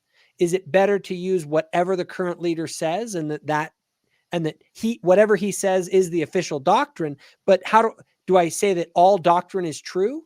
That would be a bad statement to make, because obviously that's not true, because the church has had official doctrines that turned out not to be true. You understand, of course, that that's kind of a more recent development where when I listen to church leaders talk about doctrine, they use it almost synonymous with truth. And they try to distinguish that sort of thing from policy. That has seemed to be the pattern that I notice now. But yes, I would say that, but I would say that, of course, they're going to claim that the doctrine is true. That's what of course, like, what are they going to say? Like, well, this is what we think. No, if it's official doctrine, that's an official proclamation of truth from the leaders of the church. The question is can they be wrong in an official proclamation? Yes. But my standard for them is not, I don't follow the prophets because they're perfect. I follow them because they're reliable. Mm-hmm. The LDS Truth Claims has an episode about that, where they review a specific article talking about addressing the idea of prophetic fallibility, but also explaining several arguments they talk about. They talk about this epistemic advantage, right? Where if you're gambling, you're going to want to bet on the guy who wins 90% of the time over the guy who wins 50% of the time. Because more often, the guy, obviously, the guy who wins 90% of the time is going to get you more in the long run. And that seems to be the argument that you make regarding prophets. And I fully respect that. Yes, but here's one thing I push back on. Here's an issue. All right. So then you get people like Bill Reel and them that'll say to you, yeah, but they're not reliable. They couldn't get polygamy right. They couldn't get blacks in the priesthood right. They can't get any of these things right. So, your prophets aren't reliable. So they're not infallible, but they're not even reliable. And if they're not even reliable, why are you it's like you're betting on the guy that seems to roll the dice and always lose. So the question at that point, and I agree with you, as someone who probably knows more about Bill Reel's arguments than I care to admit, I would push back against his classification of what it means to be reliable. Agreed. And so I always say reliable in relationship to what? Because what I care about them being reliable about is about what I need to have the right relationship with Jesus Christ. Like, that's, to use a funny term, like that's what I hired them for. Like, I didn't hire them to have all the right policies at BYU. I didn't hire them. And when it comes to that, are they perfect? I would say no. Even in matters of like doctrinal mistakes, like that are meaningful. Like I would agree, but I asked the question too, point me to a better source for having the right kind of relationship with Jesus Christ. Because that's what I'm after. I'm a Christian. I'm seeking Christ, and I'm seeking the people that are going to put me in right relationship with him, or that can guide me to that. And if you have a better source, Bill, like, let me know. Because they're going to be more reliable than anybody else. I understand that, and I would probably appeal to something similar, and I'll talk a little bit about kind of my views on that here in just a second. Mm-hmm. Going back to this, though, my only concern with appealing to this argument is, if you go ahead and hit next, is that I feel as if there are a couple of points within the scriptures that may cause a problem to that view. Because there are a couple of instances where I feel like if people were to try and look at the collective witness in that way, then it would actually disqualify a prophet from teaching actually a principle that was intended to be represented as good. I believe in my first interaction with you, I pointed to Jacob chapter 2 and chapter 3. Okay. Where, if you go to the next slide here, I have that example right here. I'll pull it up. And so we have in Jacob chapter 2 and chapter 3, we have Jacob teaching the Nephites that they're not supposed to practice polygamy anymore. However, I think you and I would both agree that in light of levirate marriage, and in terms of like specific prophetic figures such as David and Solomon, the people of Nephi absolutely have a collective witness of prophets testifying that levirate marriage and polygamy in that regard would be true. And suddenly we have Jacob showing up here and saying, no, we're not doing that anymore. So my question is, would you be able to use the collective witness model in that regard to discredit Jacob's teaching that they're not supposed to do that anymore? I actually think I could. Okay. Even if I were there listening to Jacob give that sermon. Here's one of the things with the collective witness model.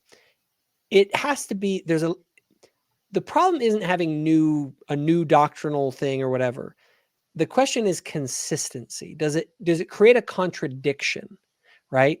Because if there's a contradiction, then you get into a question of truth, right? Because truth doesn't contradict itself. So either the guy before, if it's wrong, if it's morally true that it's wrong to do X, then no one can come and say it's morally right to do X, because that's to contradict either it wasn't morally right then, or it is morally right now. And there's a lot of complications to some extent in that, because what you do in a given context can change and all of that. But I don't think that he's contradicting anything, Jacob, when he says that. In fact, Adam and Eve were one man and one woman. Okay. If anything, even in the Old Testament record, polygamy is the anomaly rather than the norm. I think, and not only that, I would say that Jacob, I'm a believer that what Jacob meant in Jacob 2:30 was that he basically explained it. He said, look, monogamy is the norm, and polygamy may at times be permitted by the Lord for his purposes, essentially. And so when I look at Jacob 2, I just don't see that it would contradict my model, because Jacob, the issue that I get into isn't novel doctrine. It's contradictory doctrines. It's the idea of this is right, now it's wrong. And even in morality actually isn't a good example, because in different contexts, you can have different things that you're supposed to do. But to contradict a core principle, like could the prophet ever come out and say that Jesus did not rise from the dead? You know, no, if he said that, we don't go, well, he's the prophet. It's true. It must be right. We go, no, you're a heretic and we're going to excommunicate you from this church because the collective voice of the prophets matters more than the individual. You see what I'm saying? So that's sort of my way of looking at that. I think that you're always stuck with the problem of, if you say that one prophet at any given time is the arbiter of truth, you have a big problem. And Because I'm not. That's not the case. I'm not saying that the prophet is, the arbiter of truth. I don't think the prophets would say that they've always gotten everything correctly, and there are certainly a plethora of citations I can appeal to get that point across. Agreed. But I guess that my issue with that, though, is that there still seemed to be at least some kind of precedent that, for the entirety of the law of Moses, since the law of Moses existed, there was a principle of levirate marriage, which at times necessitated polygamy. And that would have been sustained by prophets, allegedly, all up until that time. See, I have a very, my view on the Old Testament as reliable, especially in books like Leviticus, I am highly suspect. Like when we talk about corrupt in the scripture, I'd say the Old Testament is the most corrupt. And so while I don't disagree that levirate marriage may have been a thing, I don't know that it necessarily was inspired of God. I don't know that I have a testimony of that. And so there is much. Don't misunderstand me, Jacob. I don't like polygamy. I don't want to practice polygamy. I'm using this as an example to kind of demonstrate this idea where I mean, if I'm taking this at face value, there are a couple of counter examples that I would be able to posit that may cause a problem for your position. And if maybe I can point this out. I don't think that. Well, let me think about this for a minute. If Jacob, even if there was a precedent, let's say that it was part of the law of Moses. Let's say that a whole bunch of other prophets had practiced plural marriage. Does it create a contradiction by telling people that now we're going to be monogamous? I would say yes, but maybe I'm just using the term contradiction differently. I've been told I've done that before, because I would look at contradicting in a more verb sense as well, where if I was to say, if I was younger and my mom told me to do the dishes and then she told me to not do the dishes and instead go clean my room, I would view that as a contradiction, because I can't do the dishes and not do the dishes at the exact same time. See, and I would say that I don't like, if there was a truth claim made, okay, that then gets contradicted, that is where you have the law of the excluded middle, right?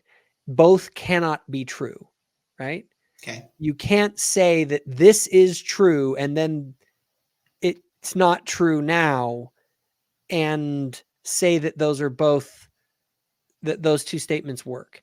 So if there is a truth claim made, such as it is, God will never have anyone practice monogamy, and then Jacob came out and said, we're going to practice monogamy, God said so, one of those two people were wrong.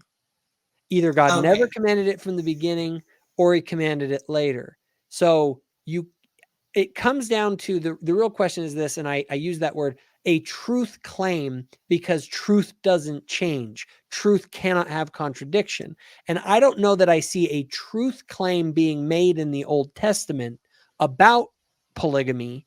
So because no truth claim has been made, Jacob is not contradicting any truth claims. He's just saying, hey, this is the new thing that God wants us to do. And just because it's a change doesn't mean it's a contradiction. Okay, I can understand that. The only one thing, just to play devil's advocate with you, because I think you're onto something there. But one thing I would do to play devil's advocate with you is that I could come back and say, well, there was a contradiction. God said he wanted it, and now he says he doesn't. That would be a sense that would be a change that would either make God I would appear push back because I arbitrary. think that a context can change what God commands in a given context. That would be my response to that argument. And I would say this though, but the problem is for our evangelical brothers and sisters and many others, they have a very hard time with that because God can't change, and so it can be a lot trickier. So I've had many people stop talking to me over this issue. And so that's over which issue? Over specifically where I'll bring this up. I'm like, hey, listen, when I bring up the concept of levirate marriage with a typical evangelical, which I've done in the past, I haven't done it as much recently because to an extent it kept on having effects that I didn't like, and so it made it so that they were just thinking I was just being combative and just mean, I guess. Even okay. When you win debates, sometimes it can cause people to get angry at you. So you got to figure out how to do it in a way that where you win, but you're still friends. That's the hope, right? And so let's see. I had a point.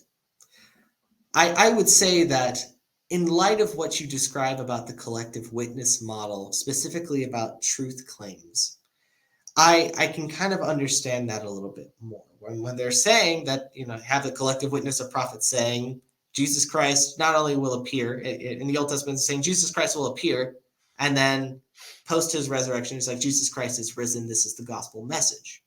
Those are specifically pertaining to truth claims, and if that's what you're referring to, I guess I can get behind that. Well, and I have a video series on change in the church, because one of the things people have pointed out, one of the critiques people have brought to this idea of a collective prophetic witness is you can't change anything, right? Because if this is what the prophets have said in the past, what do you do with something new, right? And so my resolution to that, or my response to that critique, is my model is totally open to change. We can change all sorts of things. What we can't change, though, is something that would contradict a previous truth claim. Now, we can do that, but we can't do it without saying that one of those two prophets was wrong. Like, you just don't get to do that. That's the way truth works. You can't have contradictory truth claims and have both of them be true. So we have to, and so there becomes a question. What happens if a church leader of any kind, or even the prophet himself, contradicts the collective witness of God's prophets, right? Okay. And it's sort of the question, what is the check on on the truth claims a prophet can make to where we would trust them? And it comes down to trust. Do you trust the collective voice of God's prophets, what they have claimed is true, that Christ is risen, or do you trust some new guy who's now prophet who says Jesus did not rise from the dead? It's all a big allegory. It's like, and I trust the collective voice. I can kind of understand that. And I don't know, there's a part of me that feels like that can get a little bit messy, in the sense that we also have a history of prophets being able to, I use the term, they redefine scripture as a means to the end of building faith. Mm-hmm. And I would look at like Ezekiel 37 when it talks like stick of Joseph, stick of Judah. That seems very clearly like them taking a scripture, changing its meaning a little bit, and then presenting it back as a way to as a means to the end of being able to build faith. Yeah. And so I can get behind that. That's fine. I mean, there's an argument that that's what the New Testament authors were doing in terms of the Old Testament when they're talking about like Isaiah 53, suffering servant, and that sort of thing. Yeah. And I would even say that modern prophets have done that now, certain modern church members have done that now when we talk about concepts of deification. We cite the early church fathers saying, hey, look, they had a concept of deification. And someone who's Eastern Orthodox would look at that and say, no, they don't believe they could become like gods in the same way that you guys believe. And we're like, well, yeah, we know that's not what we're saying when we're saying that. And so on one hand, I can kind of, I acknowledge that there's naturally going to be a little bit of subjectivity there. And that makes me a little bit nervous because I worry that your collective witness model, it isn't accounting for that kind of messiness, but then likewise is also inadvertently making some kind of large bandwagon argument where the majority of prophets said X thing, and it kind of locks it so that if we were to come to a different understanding, it would make it very, very difficult for new information to be introduced into that system, which I'm not entirely sure is a good thing. So 2 thoughts on that. Number 1 is I asked the question, well, what's the alternative? What is more authoritative than the voice of all of God's prophets over time? And if you want to say, well, the current prophet, well, here's the problem with that. We can see at times, like, by what standard do we judge if they go astray? We always will appeal back to the collective witness. And right? actually, nowadays we quote the scriptures about that to say that Brigham Young was like mistaken or whatever, we'll point to the scriptures that say all are alike unto God. We have entire talks about that, but we won't touch any of the scriptures that Brigham was trying to use to justify his position, right? And so it's sort of like, well, wait a minute here, but what if I actually objectively look at this and I really go through the whole scriptural canon? I try and figure out what is the collective voice on this truth. Whatever truth claim you want to make, that Cain and that African people came from Cain and they are recipients of the curse mentioned in scripture, right? We appeal to the collective voice of God's prophets to refute false doctrines, even the ones that are taught by church leaders, right? And so if you want to, if I see the alternative as simply current church leader with no checks, I just see like, well, then that's total blind obedience. You have nothing to check the prophet against. And the only thing I could think that you could check a current prophet against is a collective witness. And I think doctrinal innovation can still happen.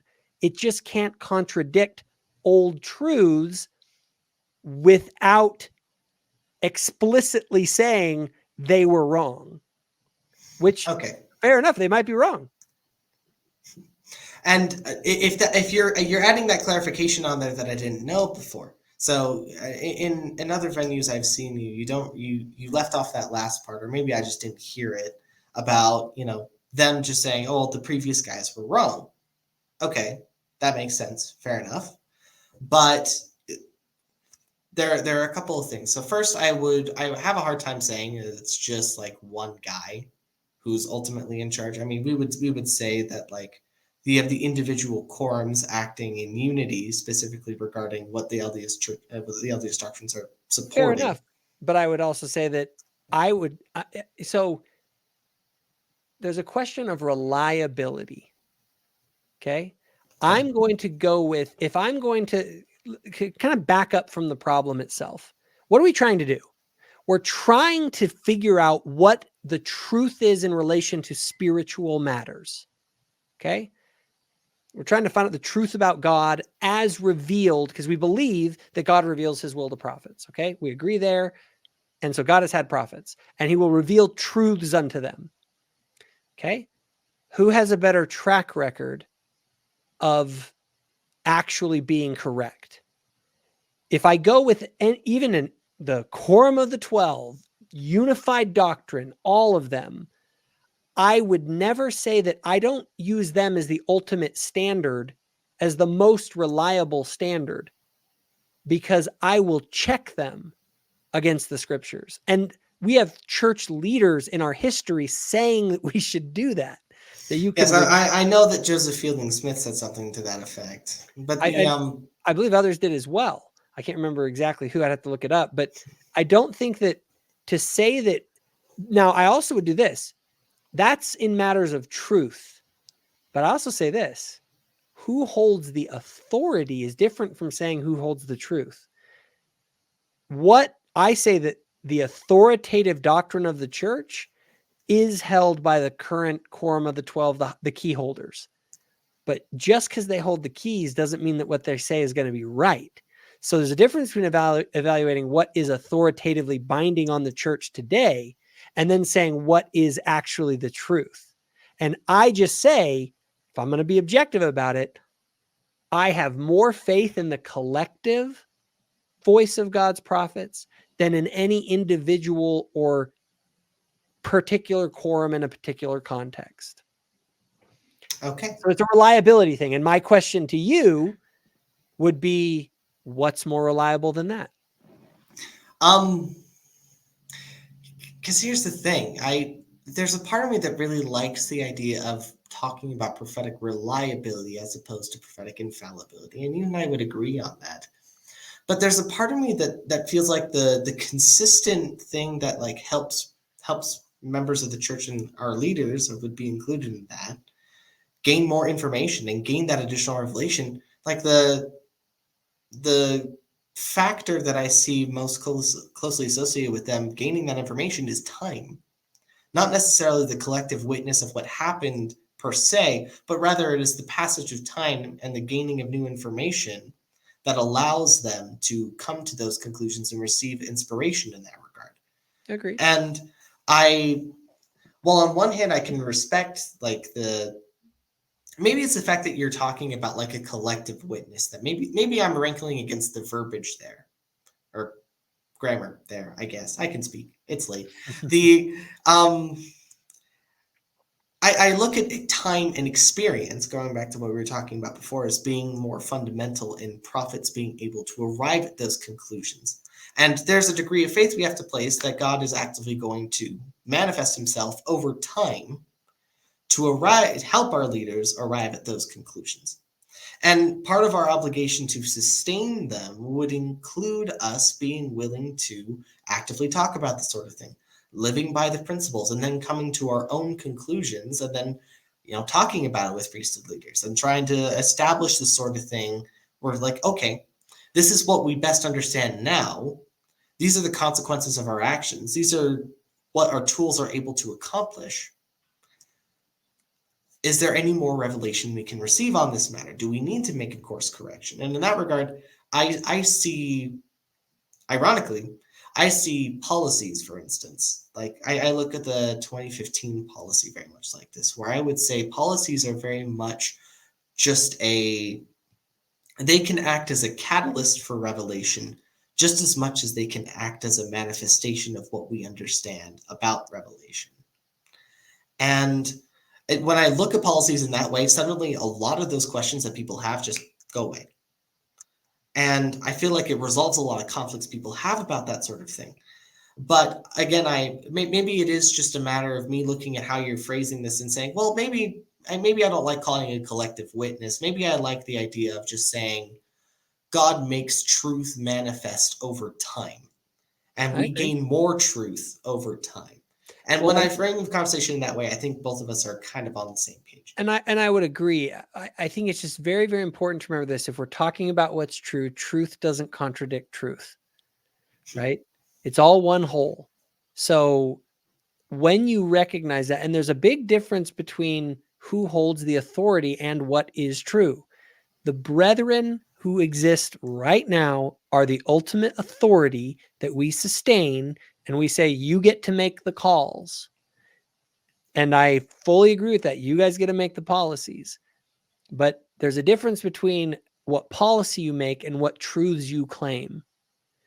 Where I have an issue is if members of the Quorum of the 12 or the prophet begin to contradict what has been claimed as true. Okay? Why? Why is that a problem? Because if you contradict what's true, you're robbing the reliability of the prophetic call. Because it's like, well, wait a minute. Let's just use this as a simple example. If every new set of prophets make new truth claims that contradict the old ones, at what point do you start going, wait a minute here? I don't think these guys are in touch with the truth, because they always seem to be changing, and a truth claim is either true or it's false. And so that would be someone like Bill Reel's argument. That is. But the difference is that when the church is not changed on its fundamental truth claims related to the big issues. Just because there are different opinions that are given about things, I actually find a remarkable consistency all the way back to the Old Testament in certain fundamental truths, like I am a child of God. Now, what does that mean? How do we interpret it? What are the implications? How does that play into some bigger picture? There's been a lot of noise around that, but the core truth has not changed, right? And so when I look at this, when I'm looking at, I want to find the truth, I need to find something that is consistent over time, because I will, like, if the church abandons certain truth claims, I would abandon the church, because that church, I am loyal to the truth before I am loyal to the church. And so the question is what is true on a spiritual level when it comes to sort of what God has revealed to man? I have trust in the prophetic tradition, because the prophetic tradition, in my opinion, has been reliable in manifesting to the world the deep spiritual truths.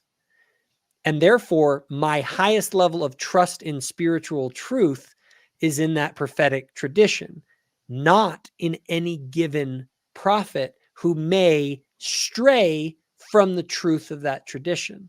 So it's about who are you gonna ultimately trust to reveal the truth? And I tend to look to a collective witness as more reliable than individuals, because of the history of individuals making errors. And you're more likely to get errors from one prophetic individual than from an entire prophetic witness and tradition over time. So, and I can understand that, and I can respect that. I still tend to lean more towards the idea that time seems to be a more firm indicator for us being able to gain more information and gain more truth. And so you would look at that. But can that truth, that new truth that you discover through time, if it contradicts the old truth, you have a problem, right? Because that means that other guy was wrong on a key thing. Like, let's say that new truth comes out, right? We get more information. Jesus did not rise from the dead. What that means is that all of our prophets, all throughout time, they were all wrong on the central point of this entire thing.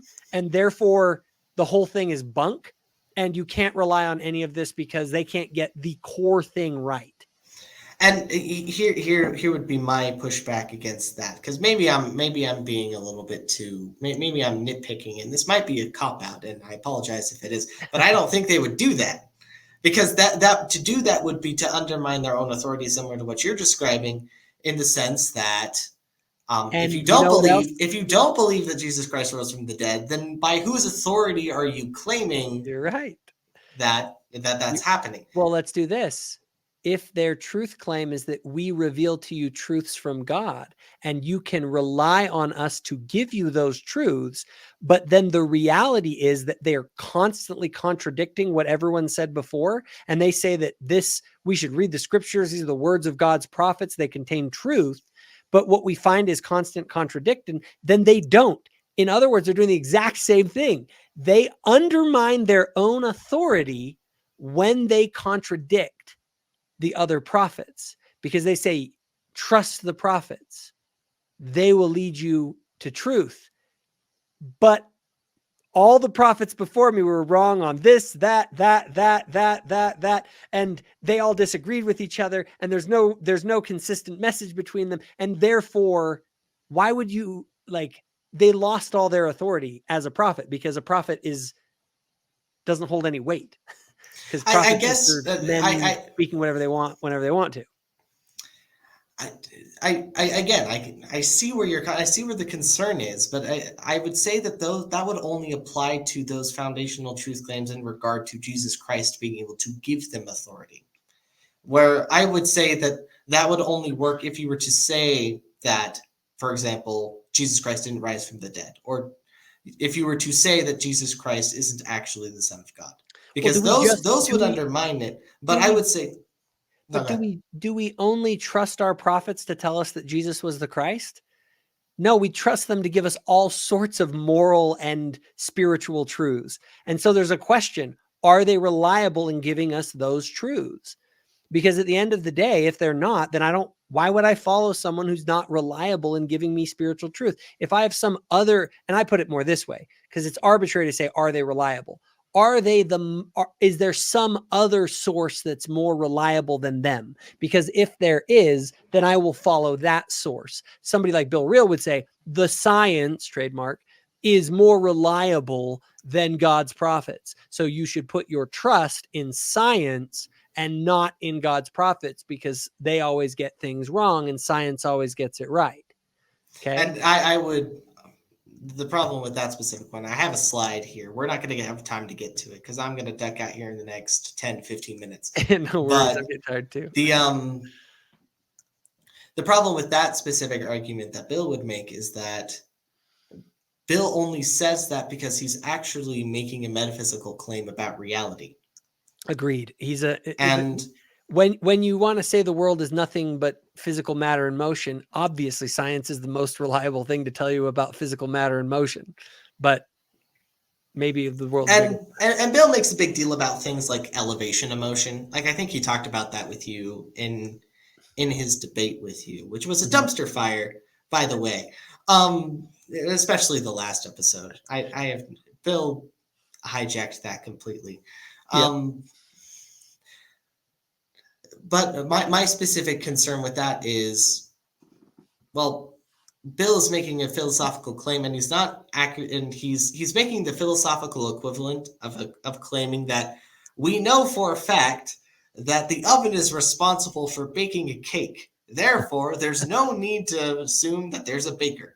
Exactly. And so, yeah, I would say that for that specific one, I would say that the Spirit would be able to work through things, work through our intuition, and work through reason, and work through behavior outcome, or whatever we want to call those foundational principles, to testify of truth.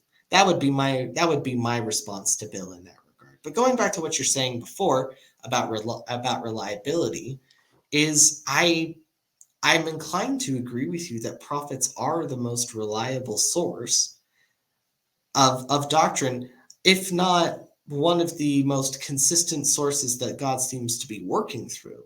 In light of the Old Testament and the New Testament and our restored dispensation, the consistent pattern there in terms of like what God is doing is he's calling prophets. Yes. And the prophets, of course, each have their own specific goals and their own specific teachings, and there's development, and then there's change on top of it. But and I think that there is contextual changes that happen within the church. I think that the very first thing we have to do is, the only reason we trust prophets at all is because Jesus rose from the dead. Okay.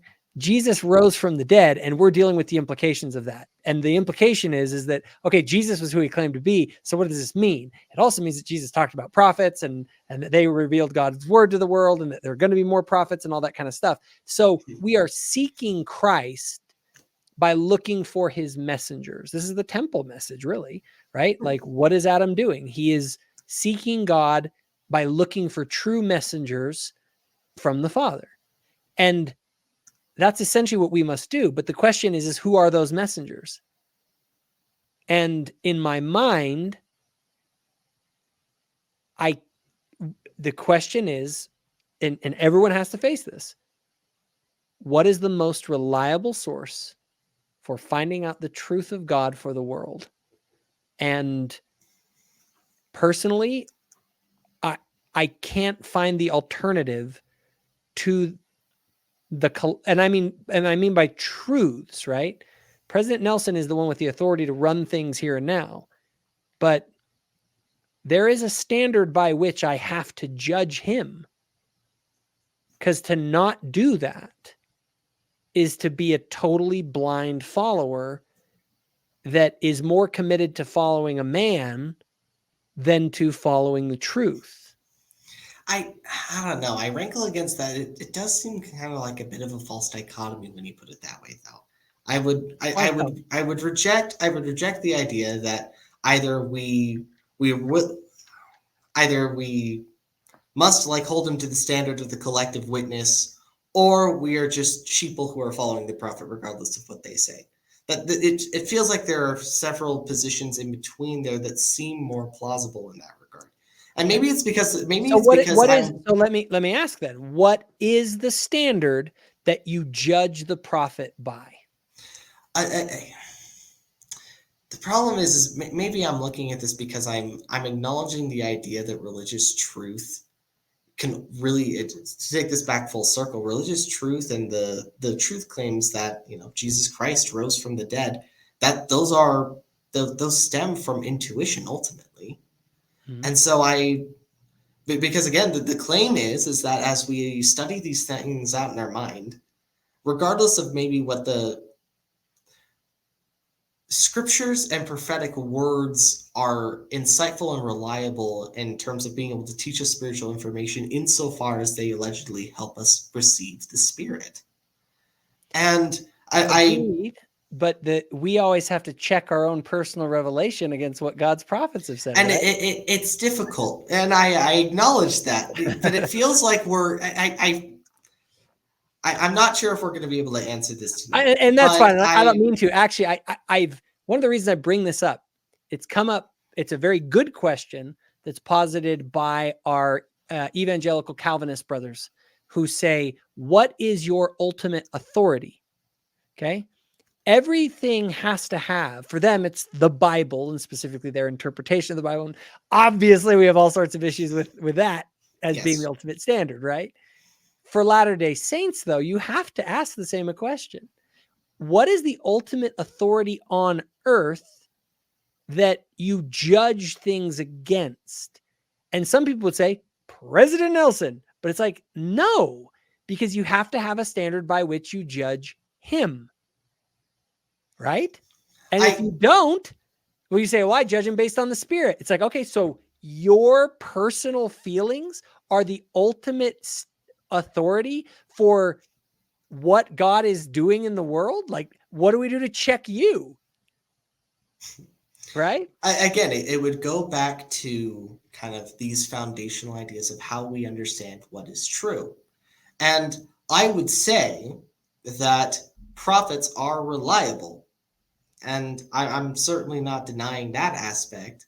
But I'm saying that prophets are reliable, and we can also receive reliable information from the Spirit as well. And so the difficulty I think Latter-day Saints have is we're trying to balance this idea between follow the prophet because he's reliable, but also follow the Spirit because the Spirit is testifying what the prophet is saying is reliable. So we have multiple sources of truth.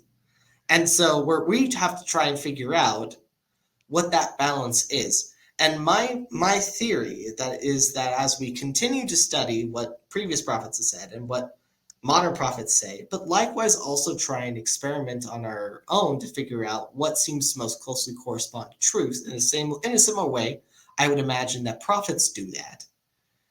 I think that I would say it is those foundational things that the Spirit is able to testify. So I'm not just relying on intuition alone. I'm not just relying on feelings alone when I say that, you know, prophets learn things over time. I'm relying on, first off, patterns that I see, and I'm relying on that experience that I have with them, that experience I have by living good principles, and that experience I have in following a prophet's counsel. And so again, maybe that's where I'm rankling a little bit against you saying that who's holding me accountable, who's the prophet accountable. I would say that experience, and I would is helping to hold them accountable. I would say that reason and likewise the Spirit, hopefully the Spirit's working through them, would likewise be able to hold them accountable. Absolutely. And I think that's very, very fair to say. And I also want to make a distinction that'll help clarify this. I think there's a difference between what is true and then what is authoritative in the church. There's ecclesiastical authority. For me, when I'm talking about this issue, I'm not talking about what is the ultimate authority for what is true. What I'm saying is what is the ultimate authority when it comes to ecclesiastical authority within the church? Now, I say the ultimate authority on ecclesiastical authority is the living prophet, because he's in charge of the church. Like he holds those keys. But if I'm going to say what is the ultimate standard for saying what is doctrinal, what is the official truth claims of the church, and I don't mean the claims that are made right now per se, but I mean the ones like, what is the doctrine of Christianity and the Church of Jesus Christ of Latter-day Saints? I say the ultimate authority on what is doctrinal, I would appeal to the collective revelation as more reliable than any one individual for determining what is doctrine. So everything has to have a standard by which it is judged, right? And there's something that acts as the ultimate standard for doctrine. And in my mind, I would say the standard of doctrine is truth, Jacob, in the sense that I would believe that God manifests that truth to people through prophets, but also I don't like to conflate doctrine and truth. Doctrine which is funny because I really do like to conflate doctrine and truth. Well, but you wouldn't do that for the Catholics. You wouldn't say that Catholic doctrine is truth. But they don't define doctrine in that way. Most other people define doctrine as basically just a teaching. Well, see, that's sort of my issue. It's that we start to use this doublespeak where we say, well, what we say is the truth. The problem is that what the church teaches is not truth, because the church has taught things that are false. So we have to make a distinction between what the church teaches and what is true if we are going to be honest, because the church is not infallible, and therefore what the church teaches is what the church claims to be true, but what is true is a separate philosophical idea. And we already do that. I don't like to use a double standard when I use the language. If I'm talking about the doctrine of the Catholic Church, those are the official truth claims of the Catholic Church. The Church of Jesus Christ of Latter-day Saints, our doctrine is the same thing. It is what we claim to be true. And I believe that our doctrine is true,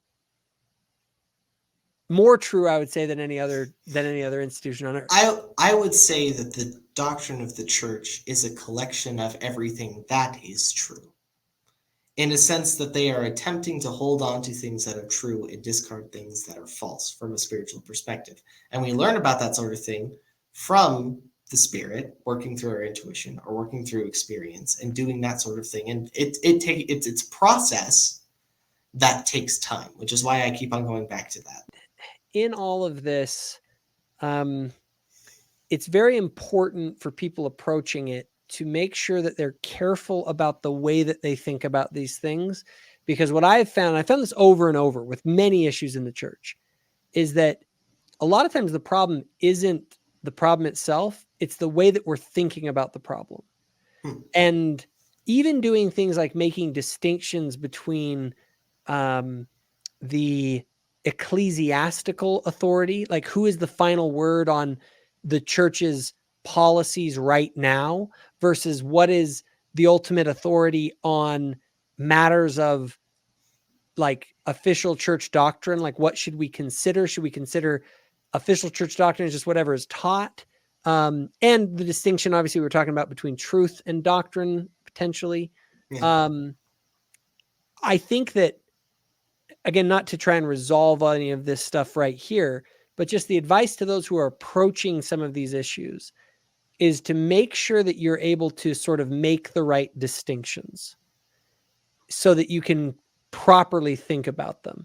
Because I found a lot of the times our problems are caused by imprecise thinking, conflating categories and other things, and even definitional things. Like you say doctrine, you mean one thing. I say doctrine, I mean something else. And you have to understand, I don't disagree with your term of doctrine being used as a fundamental teaching of like a manifestation of a truth claim. When I say that the church's term doctrine corresponds to everything that is true. I'm reflecting an attitude that I have seen within LDS theology and history of them trying to find truth wherever it can be found. And Yes. then that's what I'm specifically referring to. And I would say, and I like that. I think there's a sense in which that's true, in like our doctrine is that which is true, and therefore we want to reject stuff that isn't. However, colloquially, the way that people talk about doctrine and the way they hear us say it is that these are the things that you are claiming are true. And there's a difference. That seems to be the theme of this evening, hasn't it? Yeah. Well, I found often, and again, why I said that people need to be careful about this stuff is that I have found that so often our language is the source of much of our confusion. And getting clear about the terminologies that we use can go a long ways. And so there's a difference, and I like to do this in conversation. I think we've done it pretty well tonight. Is I want to seek clarity in disagreement, because there's a difference between a genuine disagreement and a misunderstanding, right? Okay. And those can happen all the time. I generally, my first thing when I go up with someone that I disagree with on anything is to try and understand, to make sure that it really is a disagreement. And what I've often found is that the disagreements, usually they're still there, but a lot of times they're a lot smaller than I thought. And no, there's certainly been a degree of that where, as I've gone over your collective witness model, as you've clarified your positions, I'm like, okay, I can understand that. I don't like it, but now that I understand it, I can see why he does it that way. And hopefully that's gone both ways. Absolutely. And so I on one hand, Jacob, there's also a part of me that thinks that a lot of this sort of thing, I mean, going back to where we started, when we started talking about epistemology, when we talk about what's most fundamental, when it comes to God's existence, I do think there's something to be said about the Spirit manifesting that information in our hearts. And we shouldn't be willing to disqualify that as a legitimate way of being able to learn of God's existence. And whether we gain that information from being surrounded by prophetic words and prophetic voices, or whether it is just in a quiet reflection in a sacred grove, we should be willing to hold on to that spiritual truth.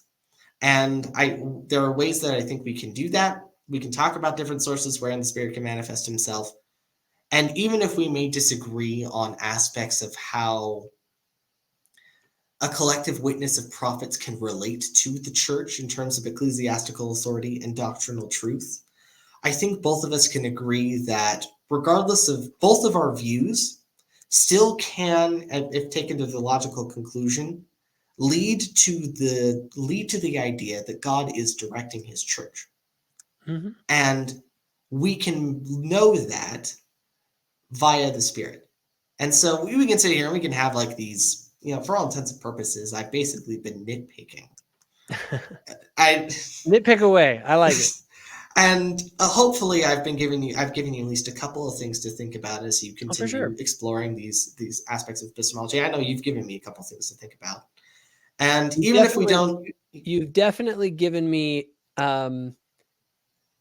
you've helped to clarify a lot of things for me, in the sense of like helping me to have to think deeper about some of these things to make sure that I articulate them and clarify them right, because I want to make sure that I give an accurate representation of what I'm doing, so that people don't get the wrong impression, because then I can create resistance where maybe it doesn't need to be, for sure. And hopefully in future projects, this won't, hopefully will be a little bit more in line in how we understand like what we're hoping to be able to do. Well, that's no fun. The best of course, right? Contrast different ideas. Well, obviously I won in that regard, and you must surrender your channel to me and all your subscribers, because that's how that works, right? Exactly.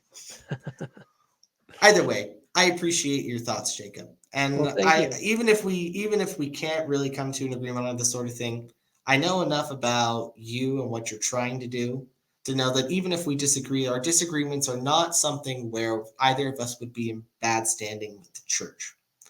And I may, regardless of where we may net out on some of these issues, both of us would agree on foundational truths and foundational sources that testify of God's existence. And hopefully we get to help manifest that to other people as well.